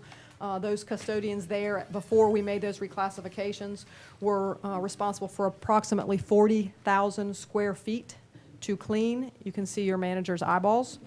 And then we added a custodial position at Brinson. It was the same situation, 1 per 40,000. And so in those 3 schools, we wanted to make sure that we reduced the requirements for those custodians so that we can get those buildings clean and maintain the cleanliness. Our capital outlay request, there's nothing outlandish or out of the ordinary. You will see, though, and I'm sure that there will be some discussion among your board as there was on ours, there's a gym floor replacement, which would be the one Category 1 request we would make this school year. It is at New Bern High School. Our goal is to replace a gym floor at each of the other 2 high schools in the next 2 years. So please know that if you're worried about your high school, it is coming. It will just be in the next round of gym floor replacements. We also have lighting and ceiling replacements, which are continuations of work that have been done at some of these schools, West Craven High School and H.J. McDonald Middle. We've done portions of each school, and we're just continuing that work. We have HVAC replacement at various schools. We did this last year, and it was very fruitful. We had several different, just as we all do, HVAC challenges and failures that we had to fix, and this enabled us to do that. We're replacing 2 large chiller systems at Havelock Elementary and Bridgeton Elementary. I'll answer the question that my board asked me that you may be thinking too. Those are 2 of our newest schools. The equipment is not nearly as good as it was when our schools were built in the 50s, and they don't last nearly as long. Also, the demand on some of these systems is much higher now because we have obviously very warm summers, very cold winters.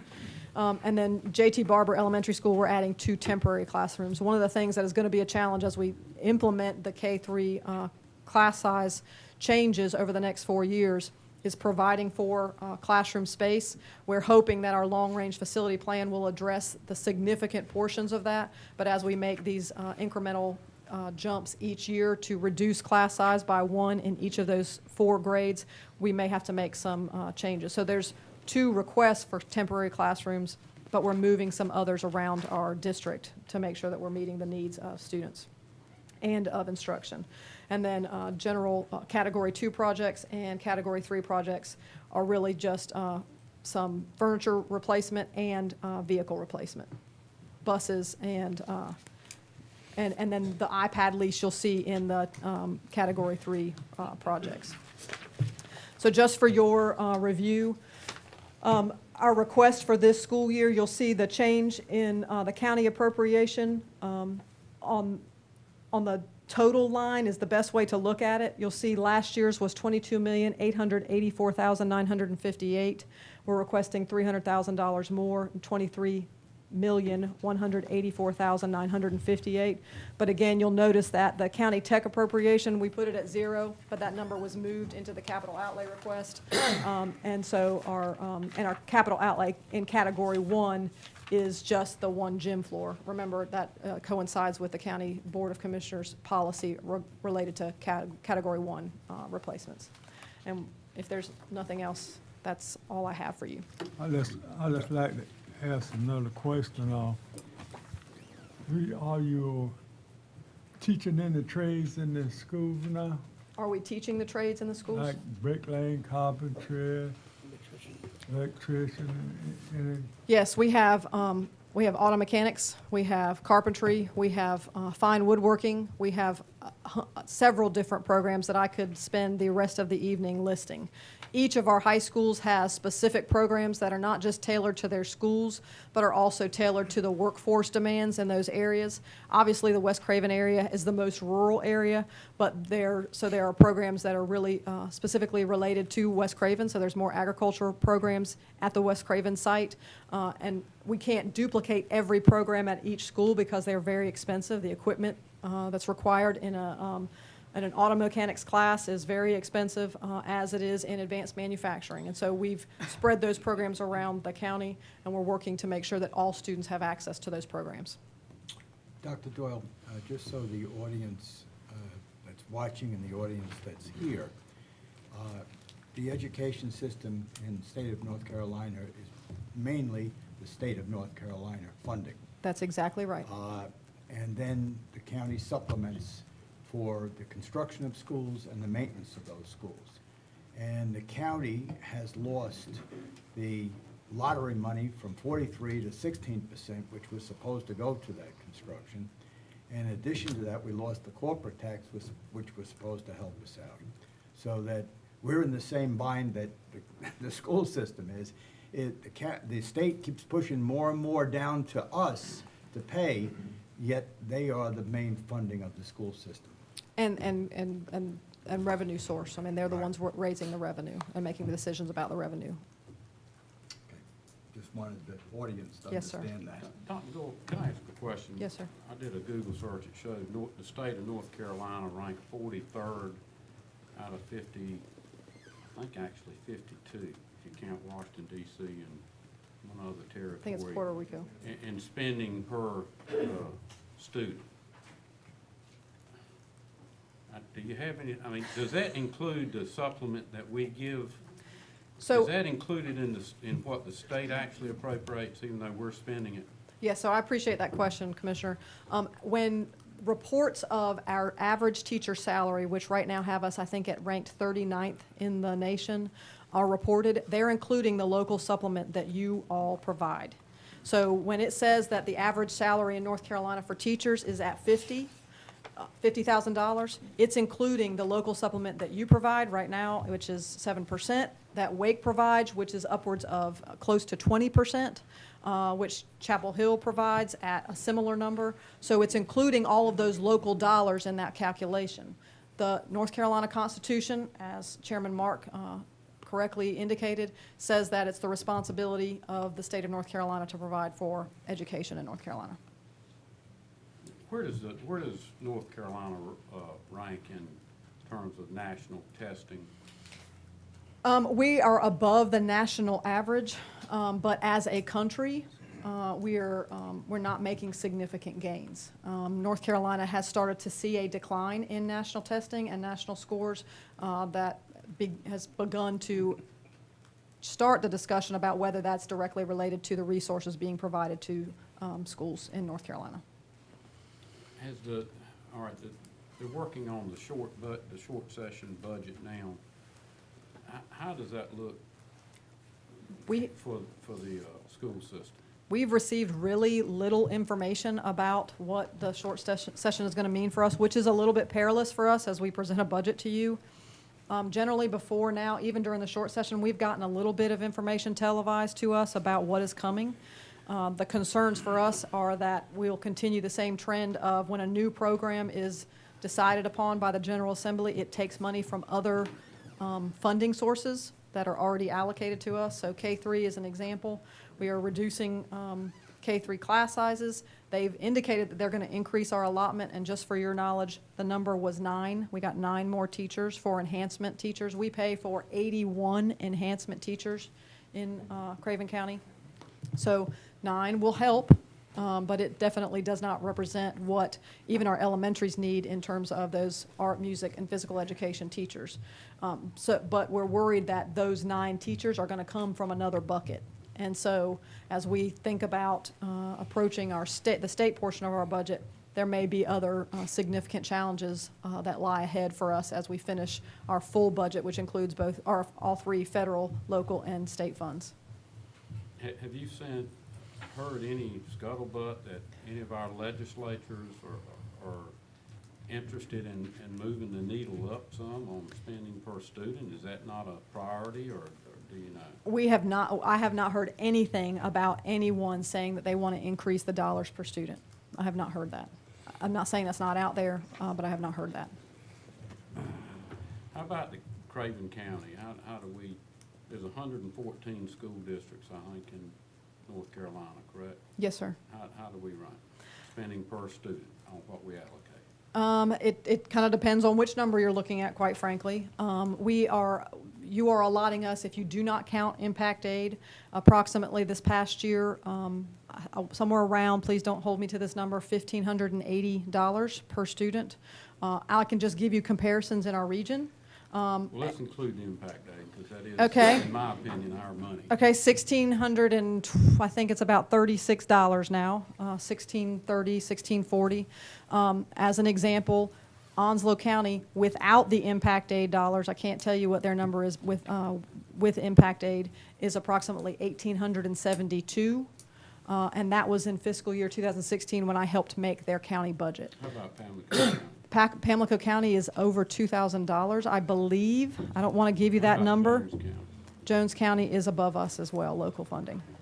Okay, but we're doing better. I think since We- you've been on board, the county has, you know, I'm not beating up on the county, Right. because I think that we've been moving in the right direction. I'm not sure that the state has.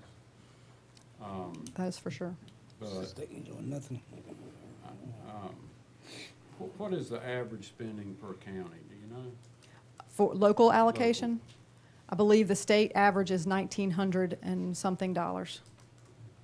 You're really What do you asking me mean to. The state average is about. Well, so if you take the state, all 115 school districts, and take their local allocation, it's about $1,900 at the local level. And I will get you all those numbers accurately after I'm done with this presentation. I would certainly hope that Craven County would consider itself average or better. Absolutely.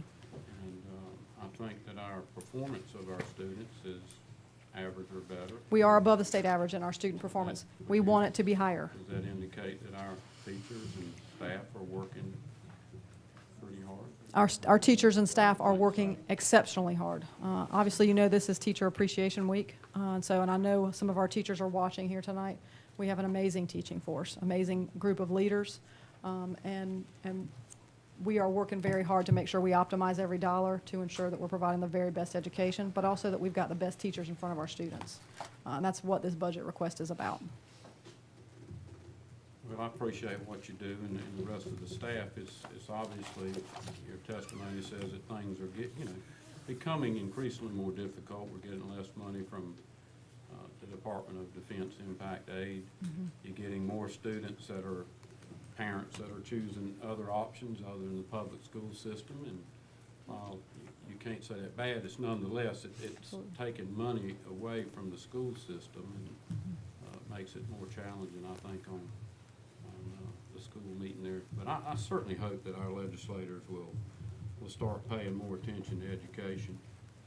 43rd is not in a state that I feel like is moving in the right direction in so many directions, economically and in some other areas. I just feel like we ought to talk to our legislators and give them some goals if they're not setting them themselves.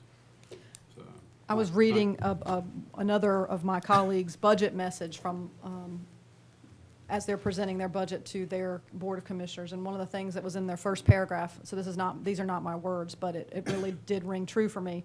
When you think about the economy of North Carolina, and how robust and strong it is right now. Right now, our education system and the amount of resources that we're putting in to support it does not reflect that robust economy. I agree, and I have done some searching on that recently. And if you don't, you can Google search this stuff. It's Google search how much is spent by every state per student, and it's 43rd. So Right. it's a figure I'm not proud of. I am proud that we're moving in the right direction in Craven County. Mm-hmm. Mr. Chairman? Yes. Sure. Commissioner Lyon. Let me tag on to Commissioner Tyson also. Public needs to be aware of, I guess, what the state representative is doing that she hasn't even talked about. That's a possibility that could come forward after the short session is over with, and it's not in this budget that will come to us. And they're looking at school safety programs. If they do the RSOs just for this county, that's 15 schools that we don't have RSOs in. Just on an average, they're costing about $65,000 a year for an RSO. The state is only paying $37,500. The other municipalities, Havelock, New Bern, and this county board picks up the remaining fees for them. What I'm getting at is for those 15, that's an extra $1 million that the state has not decided whether they're going to fund or mandate it as an unfunded expense, along with a safety evaluation program that they've got to do yearly on all of their buildings to make sure that every door and every fence, or if they have a fence, meets all of the security requirements, which is an additional burden on this board that they're going to have to take a look at. And I say that because if the state doesn't do it, our most cherished resources is those youngins. If we can't take care of them, then we don't need to be in this business, both boards. But it's the public that has to understand that, to know what's going on, because eventually you're gonna foot the bill. You're going to foot the bill. When the state took 40% and took it down to 16% for us, that cost this board here about $3 million a year that they had to come up with to pay for schools that we were guaranteed that we were gonna get money for to reimburse that. So I'm just putting that out there. This is not an easy budget because there's so much unknown that this short session is looking at. And I'm not saying it's needed. School safety has gotta be important to every one of us, regardless of what's out there. But we've gotta look at our legislators. The state can no longer, I say, mandate without funding to the counties, because we're picking up more and more of the state's responsibility. That's right. That's right. Mr. Chairman? Yes. Are you finished? Yes, sir. Not to try to belinger this, it's 9 o'clock, and I know we're all ready to Oh, go. my. First, let me say thank you Thank to you. to you, Superintendent, and the board for your conservative budget that you have presented to us. Several questions, though, and this is not to be critical of your budget, it's just questions I Sure. have of things that are addressed to me. Two areas that folks have a lot of concerns about, I think, in our school systems is number one, teacher assistants. I'd like for you, if you could, give me a little update on what we're looking at. Are we cutting positions? Are we increasing? Are we maintaining? And also, I have always been an advocate of school nurses. I think our school nurses are critical to our schools, especially of those schools in the rural parts of the county. I went and saw our school nurse the other day in one of our schools, and and what she does on a daily basis. Folks just cannot even imagine. So could you give me just a little update on that and what we're looking at in this budget? Two things. We're not looking at any change in teacher assistant money. Obviously, that money comes from the state of North Carolina. It's a dollar allocation, so different from teachers. We get teachers based on the number of students we have.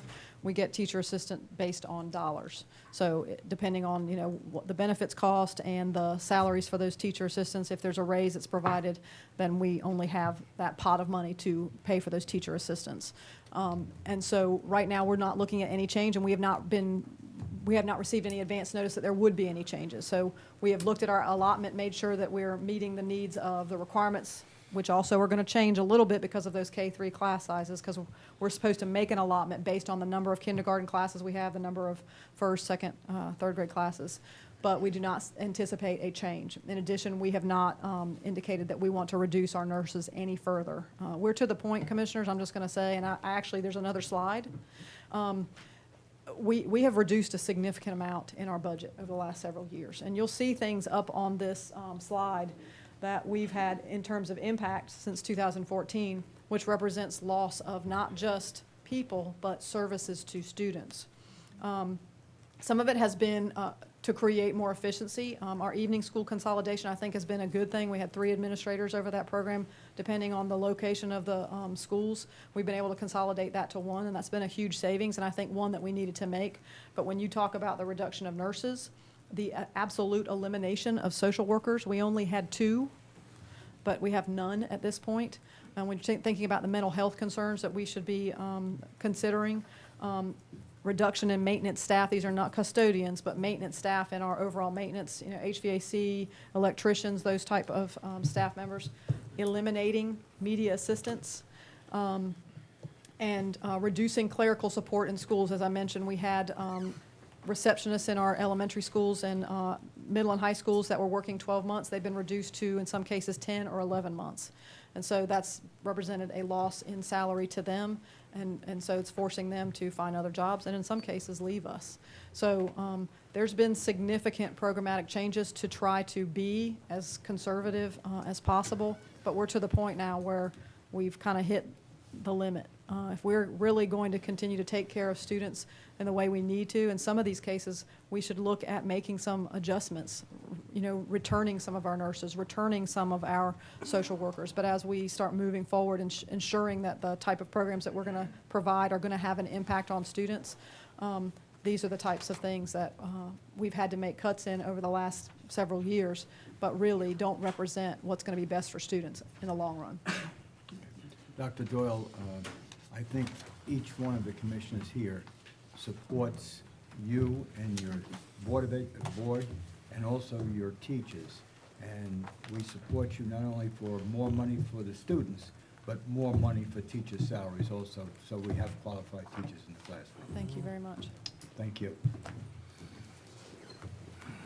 We are going to have the opportunity to have further discussions with Dr. Doyle and the members of the board, correct? Absolutely. Okay.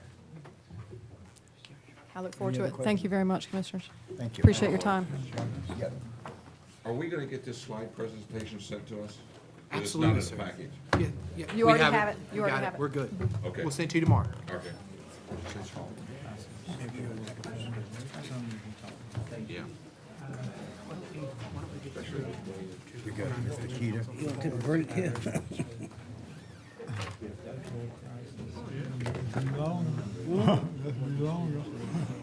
I hear that.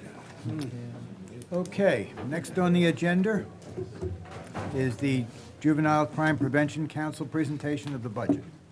Good evening. Good evening. My name is Robert Keeter, and I'm the Juvenile Court Council Supervisor for Craven County, and also the co-chair for Funding and Review for the Juvenile Crime Prevention Council.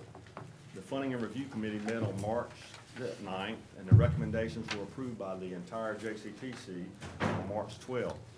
Some of the notable changes from last year to this year are as follows. The Department of Social Services decided not to apply for funding this year.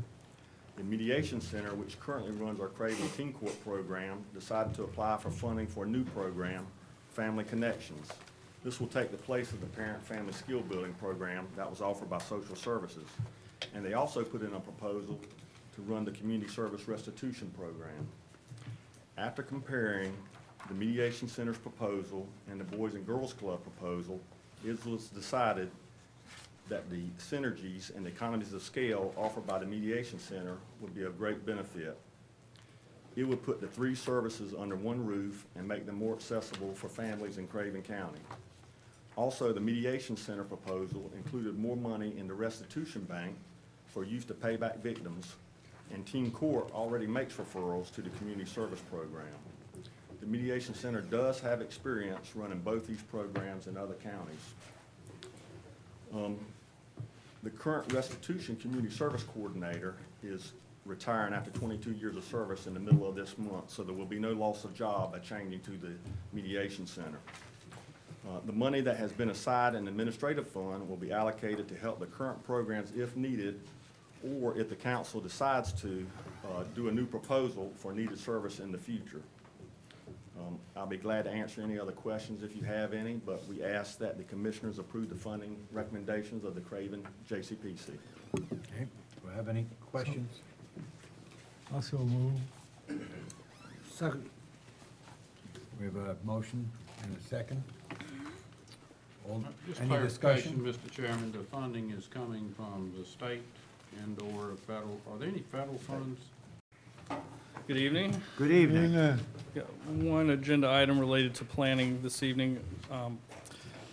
We are awarding professional services for Craven County's FY16 flood mitigation, or FMA, program, as well as the CDBG DR grant, which will assist 6 to 7 households affected by Hurricane Matthew. In March 2018, we solicited proposals from a number of firms to provide the required engineering, surveying, legal, and asbestos inspection services required to implement these programs.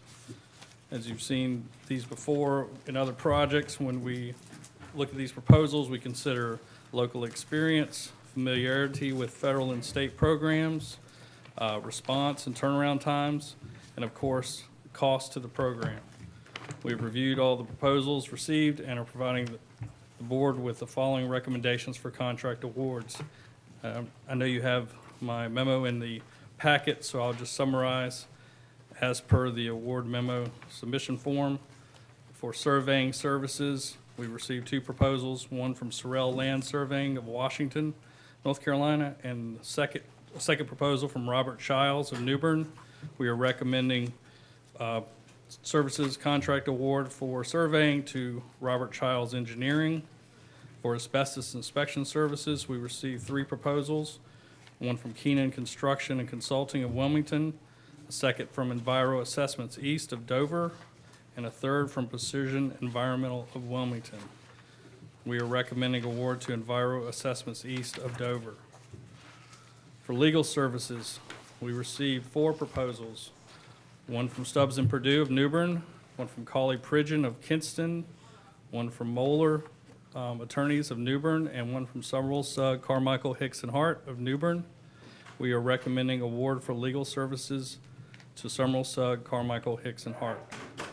And finally, for engineering, which is required for the structural evaluation and foundation design for elevations within the project, we received 2 proposals, one from Appian Consulting Engineers, Rocky Mount, and a second from Larion Engineering and Construction Consultants of Swansboro.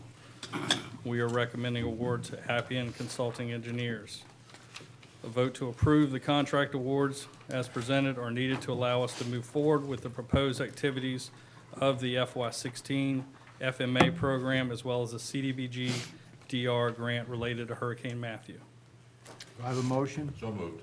Second. All in favor, say aye. Aye. Nays? Ayes have it. Thank you. Thank you, sir. Mike Carroll, Extension Center. Good evening, gentlemen. I'm going to be very brief if I can. I'm here seeking a budget amendment to 2 projects that were presented to this board sometime in February. These grant projects are to establish a pesticide recycling container center at the Vanceboro crop production site, and one that I call a drone project, which is really an unmanned aerial vehicle project to monitor tobacco and peanuts. The pesticide container budget total, I think, is $7,170. And most of it should be able to be spent in this fiscal year. There's a slim possibility that there might be a slight funds, some slight funds carry over into the next fiscal year. The drone project totals $8,400, but I want to note that that's including a 10% grant, a 10% cash match that will not come from the county, but it's going to be in the county budget so that we can bill North Carolina State partners directly and show a cash match in the accounting procedure. Okay. Do I have a motion? So moved. Second. Discussion? Just one discussion, Mr. Chair, if possible, just the public to be aware. This is not county money. This is grant money coming from North Carolina Department of Agriculture and from Mount Olive University from their grant funding, from their funding. So it's not coming out of the general fund money. Thank you, sir. Thank you. We have a motion, a second. Roll call. Yeah. Roll call vote. Commissioner Jones? Yes. Commissioner Liner? Yes. Commissioner McKay? Yes. Commissioner Sampson? Yes. Commissioner Tyson? Yes. Oh, sorry. Chairman Mark?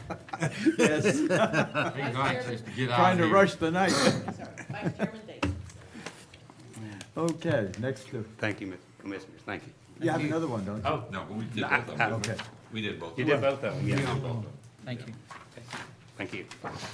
All right. Department Matters Finance, Greg Warren. Good evening. Good evening. I have two items on the agenda for you this evening. The first one is the application that we submit each year to the Public School Building Capital Fund.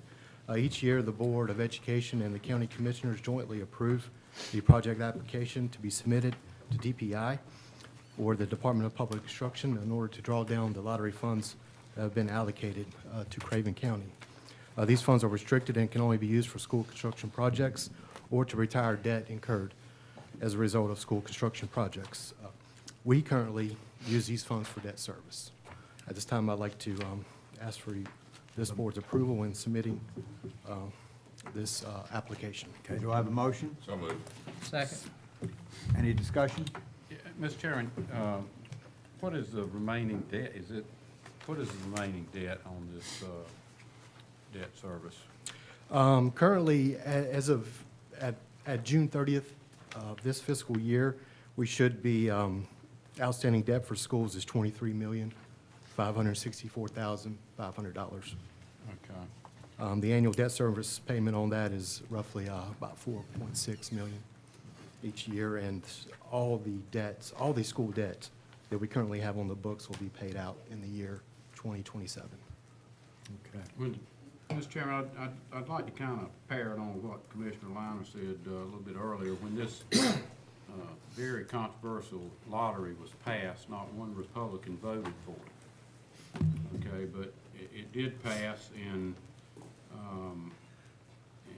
at the time, it was, the original legislation said that 40%, this was in the original bill, would be allocated to the counties, and that's probably one of the reasons that it passed, because it got support in a lot of rural areas.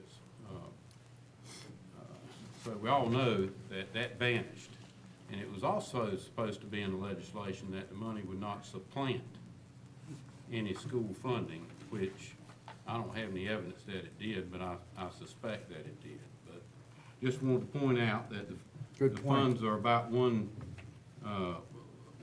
of what they were supposed to be, and so the state took the rest of the money and have done whatever they wanted to do with it, I guess. But I believe that they did supplant some of the other money that would probably have been allocated toward school funding. Commissioner Tyson, I just want to add one small puzzle piece to that. I think Commissioner Liner hit on it earlier. One of the giveaways from the county was the corporate sales tax. Yeah, exactly. We forego that amount of money. So if you add that in, the loss to the county is actually greater than just the loss of the That's lottery right. money. And I mean, we haven't had corporate sales tax since, I can't, it's been before my tenure here, but. It's got to be about 7 years Yeah, ago. 7, 8, 9 years ago, but Yeah. a substantial amount of money the county received for capital needs of the school system. Yep, I mean, that yearly allocation is roughly about $1 million less each year that we receive this funding. And so if you started in, the legislation changed in 2010, with fiscal year 11 being the first year, so if you add up all those years, that's what, roughly $8 million of funding we haven't received through the lottery program. I mean, we've asked our legislators, which is controlled by the Republicans for years, to put it back the way it was supposed to be. And they don't even pay us any mind at all. Nope, none. So, shame on them. We have a motion, a second. All those in favor say aye. Aye. Nays? The ayes have it. Next. Okay, thank you. The second item on the agenda is the proposed audit contract. RSM has submitted their proposal to perform the county's annual audit for the current fiscal year ending June 30th, 2018. The proposed fee is $76,000, which is an increase of $6,400 over last year. RSM has cited some substantial increases in the scale and the scope of the government audits as mandated by the state for the current fiscal year. Additional procedures include expanded sampling and reviewing of additional documentation to verify compliance. Another factor contributing to this increase for the current year would be the implementation of the new accounting standard, GASB Statement Number 75, which is the reporting for post-employment benefits other than pensions. That would be our retiree health insurance, would qualify as an OPEB benefit. The fee also includes compliance testing for up to 4 major programs. If additional programs are selected by the Office of State Auditor, those will be assessed an additional 5,000 feet per program, but only if those are required. New for this year is that the audit contract will not include eligibility testing for Medicaid, as the Office of State Auditor is now requiring it to be completed as a separate agreed-upon procedures engagement from the annual audit. This agreement will be forthcoming over the next few weeks as the scope of that is being finalized. Some of that is being derived from the changes in the way the state auditor is viewing or reporting of the Medicaid funds that are passing through. Some of these direct benefit payments, those that are where the county TSS performs the eligibility testing locally, but the benefits are paid directly to the recipients. Some of those programs are now being shifted where they were reported on the county's financial statements to only being reported on the state's financial statements. Having said that, they still have to report on the federal requirements, the eligibility and compliance, which still doesn't eliminate the engagement from being performed here locally. And so this is how they plan to address it, is to a separate agreed upon. So they can make us pay more money. So across the state, this is occurring for every county in North Carolina, and All right. we'll produce additional audit fees. Have a motion? So moved. Second? Second. Discussion. Got one, I just want to make the public aware again. This is what we're talking about, state mandated. They've added these programs. You've already got a $6,000 increase. You've got a possibility, if they add those other 4 programs, another $20,000. And if we go to the AUP, the separate agreement, that could be another $10,000. So you got $35,000 to $41,000 mandated by the state, unfunded, for their bookkeeping that they should be paying for. Thank you, sir. Okay. We have a motion, second. All in favor, say aye. Aye. Nays?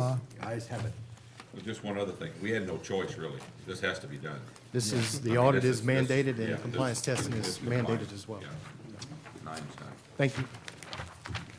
I would also like to announce that I brought Lou Canning here from McGladrey and Robbie Bittner. They're here joining us tonight. Lou is actually a civilian, as he's retired. At this very moment, we brought him out of retirement just to come back and sit through one more meeting here in case the board had any additional You're not questions. going away, are you? They'll still be able to find me.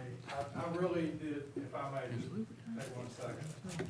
I greatly appreciate all the years that I've worked with the county. Robbie Bittner, place will step in seamlessly. But it's just, I've enjoyed working with all the people here at the county and with all the boards, and it's never been dull, that's for sure. But fun with 40 years is probably maximum for me. Thank you very much. Thank you. Robbie's out of the Moorhead office, and he's got a pretty sharp route down there that Yes, sir. We'll be running a lot primarily out of the New Bern, but in that situation, I know exactly Craig for a while. It'll be easy, smooth transition. All right. Before we get into appointments, could I get a motion that we excuse our commissioner reports tonight? So moved, Mr. Chairman. I know Second. some of you have races that you need to All prepare in for. favor, say aye. Aye. Nays? Ayes have it. Okay, appointments. Adult Care Home Advisory Committee, we have 6 vacancies. Clean Sweep Committee, 2 vacancies, so we have to get working on these. Emergency Medical Service Advisory Council, we have 3 vacancies.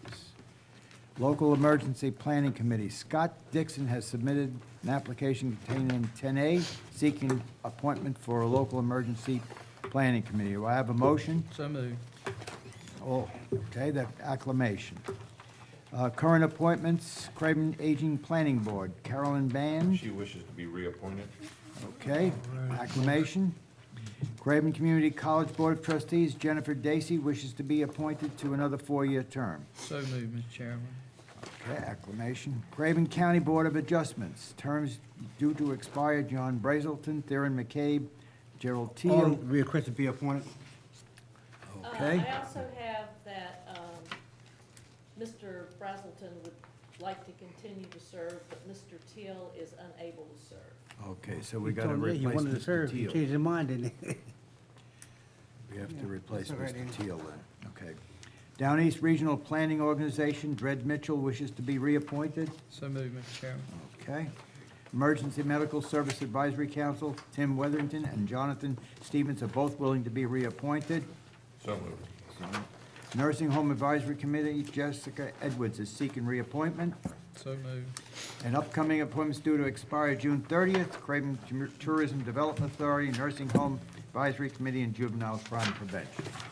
Fire Tax, Craven County Recreation, Coastal Carolina Regional Airport Authority, Craven Community Child Protection Team are all coming up.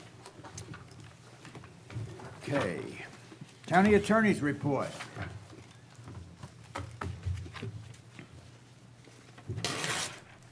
Good evening, Commissioners. The first matter before you is an initial offer to purchase a real property that the county owns at 119 Staten Road. The offer is an amount of $3,500, which is, as you'll see from the information, almost exactly what the county was owed at the time of foreclosure. And the information is before you as normal. We would, if you would accept, we will advertise for upset bids. Motion? So moved. Second. All in favor, say aye. Aye. Go ahead. The next is a final acceptance of an offer to purchase at 140 Ralph Lane. The county previously accepted an offer of $3,000. The property was advertised for upset bids. There were no upset bids submitted, and so it is before you for final approval. Okay, I have a motion. So moved. Second. I have one question. Yep. Follow along with previous comments on previous board. These are all ours. We don't have anything to do with New Bern with these. These No, belong to these- ours. Yeah, these are all. Yes, sir. Strictly ours. Yes, sir. Thank you, sir. Yeah. Motion is second. All in favor, say aye. Aye. Next. Next is a hearing on a refund request for overpayment of excise tax. I've been representing counties for 26 years. I've never seen one of these, so this is new for me. But in effect, as the board is probably aware, when you record a deed at the Register of Deeds, there is a revenue stamp and excise tax that's due and payable in the amount of $1 for every $500 worth of consideration paid for property. This is a situation where the individual that sold the property, Timeshare Wholesalers of Pigeon Forge, actually erroneously entered that the excise tax was $500 when the $500 was actually the consideration paid for the property, it being a timeshare. And so it should have been $1 in excise tax. The statute requires that the applicant file appropriate documentation with the Register of Deeds to clarify that, and the county is required to give them notice of what it's referred to as a hearing, which is what we're doing now, both of which have been done. And so it is recommended that the board authorize the refund requested in the amount of $499 plus the statutory interest rate at 5%. Okay, motion? So moved. Second. All in favor, say aye. Aye. Nays? Ayes have it. And the last is a request from the city of New Bern. You have some information in your package. If this is regarding the former Days Inn Hotel. If you recall, back in 2014, the county and the city owed a substantial amount of taxes, both ad valorem as well as some occupancy taxes. And the two parties had entered into a pretty complex agreement where the county was going to not bid at the foreclosure for the city's foreclosure, the amount of about $95,000. But in exchange for that, the city of New Bern was going to take full responsibility. They were going to try to market it, redevelop it. If there was a chance that the property was in fact sold in the future for profit, they would basically refund some of our monies back to us. And fortunately, at that time, a third party actually came into the sale and bought the property, and so the county received its entire amount that was due, which was about $96,000. Fast forward to today, as you know, the property has been torn down. The city is moving forward with its demolition lien, which is about $465,000. They're going to be selling this under that demolition lien. The county is currently owed in taxes $1,946.09. And it's the request of the city that, like before, the county not bid or seek its taxes. But since it's such a small proportion of what the city's going to be owed, $465,000, they're requesting there not be an agreement, that it's just, at the end of the day, this is the city's property, and we, in effect, forego the $1,900. And in all honesty, given the fact that that would give us less than 0.5% of ownership, but when it comes to liability issues, if someone were to get hurt or if there's environmental issues, it doesn't matter how little bit we own, we would still have, full exposure of liability. I recommend that the board accept the request of the city of New Bern and basically forego its taxes of $1,900. Motion? Second? Second. All in favor, say aye. Mr. Chairman, I would like to have I'm surprised that the Machinery Act allows us to do that, to Well, just waive taxes. It's not the machine, we're not waiving the taxes, we're just not going to bid our taxes. It's not a waiver. We're just not going to be bidding in towards our taxes. The city will not be bidding in towards its taxes, our taxes. And so it'll just go based upon the highest bid. In effect, there will not be a corresponding amount for us. So the theory is if the city owns it, then the city doesn't pay taxes even if they were taxes before. Well, the city's going to bid basically what they're owed, not what they're owed and we're owed. So the bid will be a little bit less. Now, if someone else were to come in and bid, surprisingly, then we would in fact be entitled to our taxes, because someone would be bidding higher than what the city's owed. Okay, does it say that in that agreement, or is that just? There is no agreement. That's just an operation of law. Hmm? That's just operation of law, how it would work. There is no agreement this time. So we're in a win-win if I may, Mr. Chair. We're in a win-win situation, really. We're taking out of all the liability, responsibility for a night doing it. But if somebody else bids it, we're still gonna wind up with our money. Probably, yes, sir. I mean, I say probably, it depends on how much more they would bid, but yes, sir. Okay. Okay. I have a motion, second. All in favor, say aye. Aye. Nays? Ayes have it. Mr. Chairman, that's all I have. Thank you. Mr. County Manager? We didn't waive his report? No.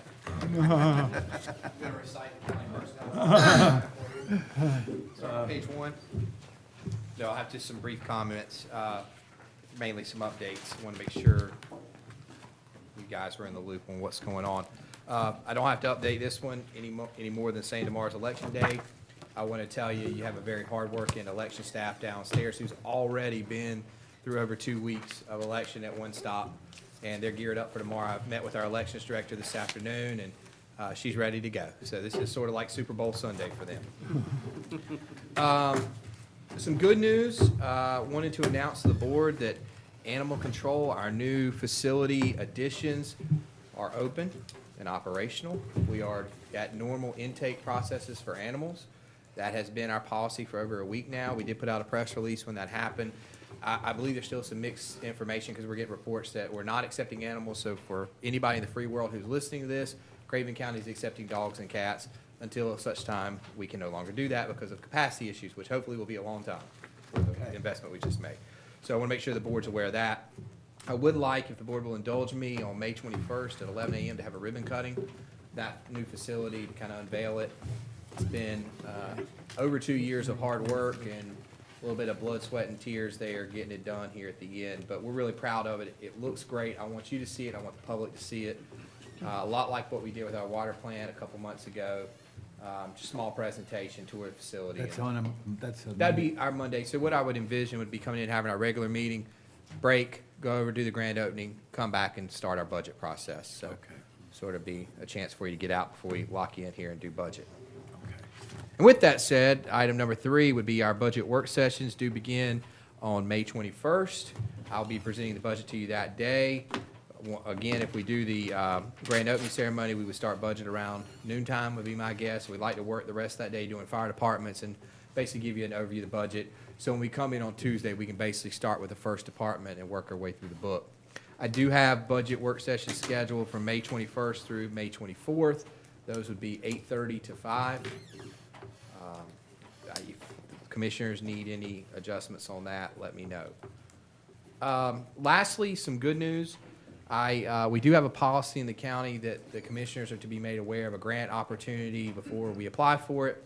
Unfortunately, I have to tell you, we could not do that based on the timeline, but I am excited that the state has offered some opioid prevention and treatment grant opportunities. It was for $150,000. It was a very short window. I met with the health director and worked with our team, with Commissioner Mark and other folks, Tyler Harris, who are on our leadership team with our opioid task force. We have submitted that grant request. And a couple things that we're looking at there. One is a navigator type position to do follow-up after someone's been administered Narcan. So right now, if someone's administered Narcan, there's basically no follow-up unless they choose to on their own. We would like to have a social work type person that would be able to get the data, reach out to these folks, share with them the treatment options that we're aware of, and move forward from that point. This person would also work in our county jail for folks who are coming in with an addiction. We would be working with those folks to try to break that recidivism cycle of them continuing to use the jail as a detox center. Let's actually get them in a real detox center, one particularly that we're paying for at Onslow County, and then work toward a long-term placement for them from that facility. The rest of the money we have sort of earmarked for treatment dollars, whether it be through forms of treatment that are available or other processes which have yet to be developed because we're so new into our task force for opioid awareness. It was too good of an opportunity to pass up. I know the commissioners have been focused. I feel bad. The deadline was May 4th. We didn't have a meeting because of the 3 weeks in between our last meeting, but we did submit. It will come to you for a chance to review it and accept it at the time we're awarded, if we're awarded. So it's not like we're going to get it and it's going to show up in the budget. You've still got to do the pageantry of bringing it in, doing the budget amendment. That's all I have, unless commissioners have things for me. Questions? Thank you, sir. Before we make a motion, everybody go out and vote tomorrow. Motion Motion to adjourn. Second.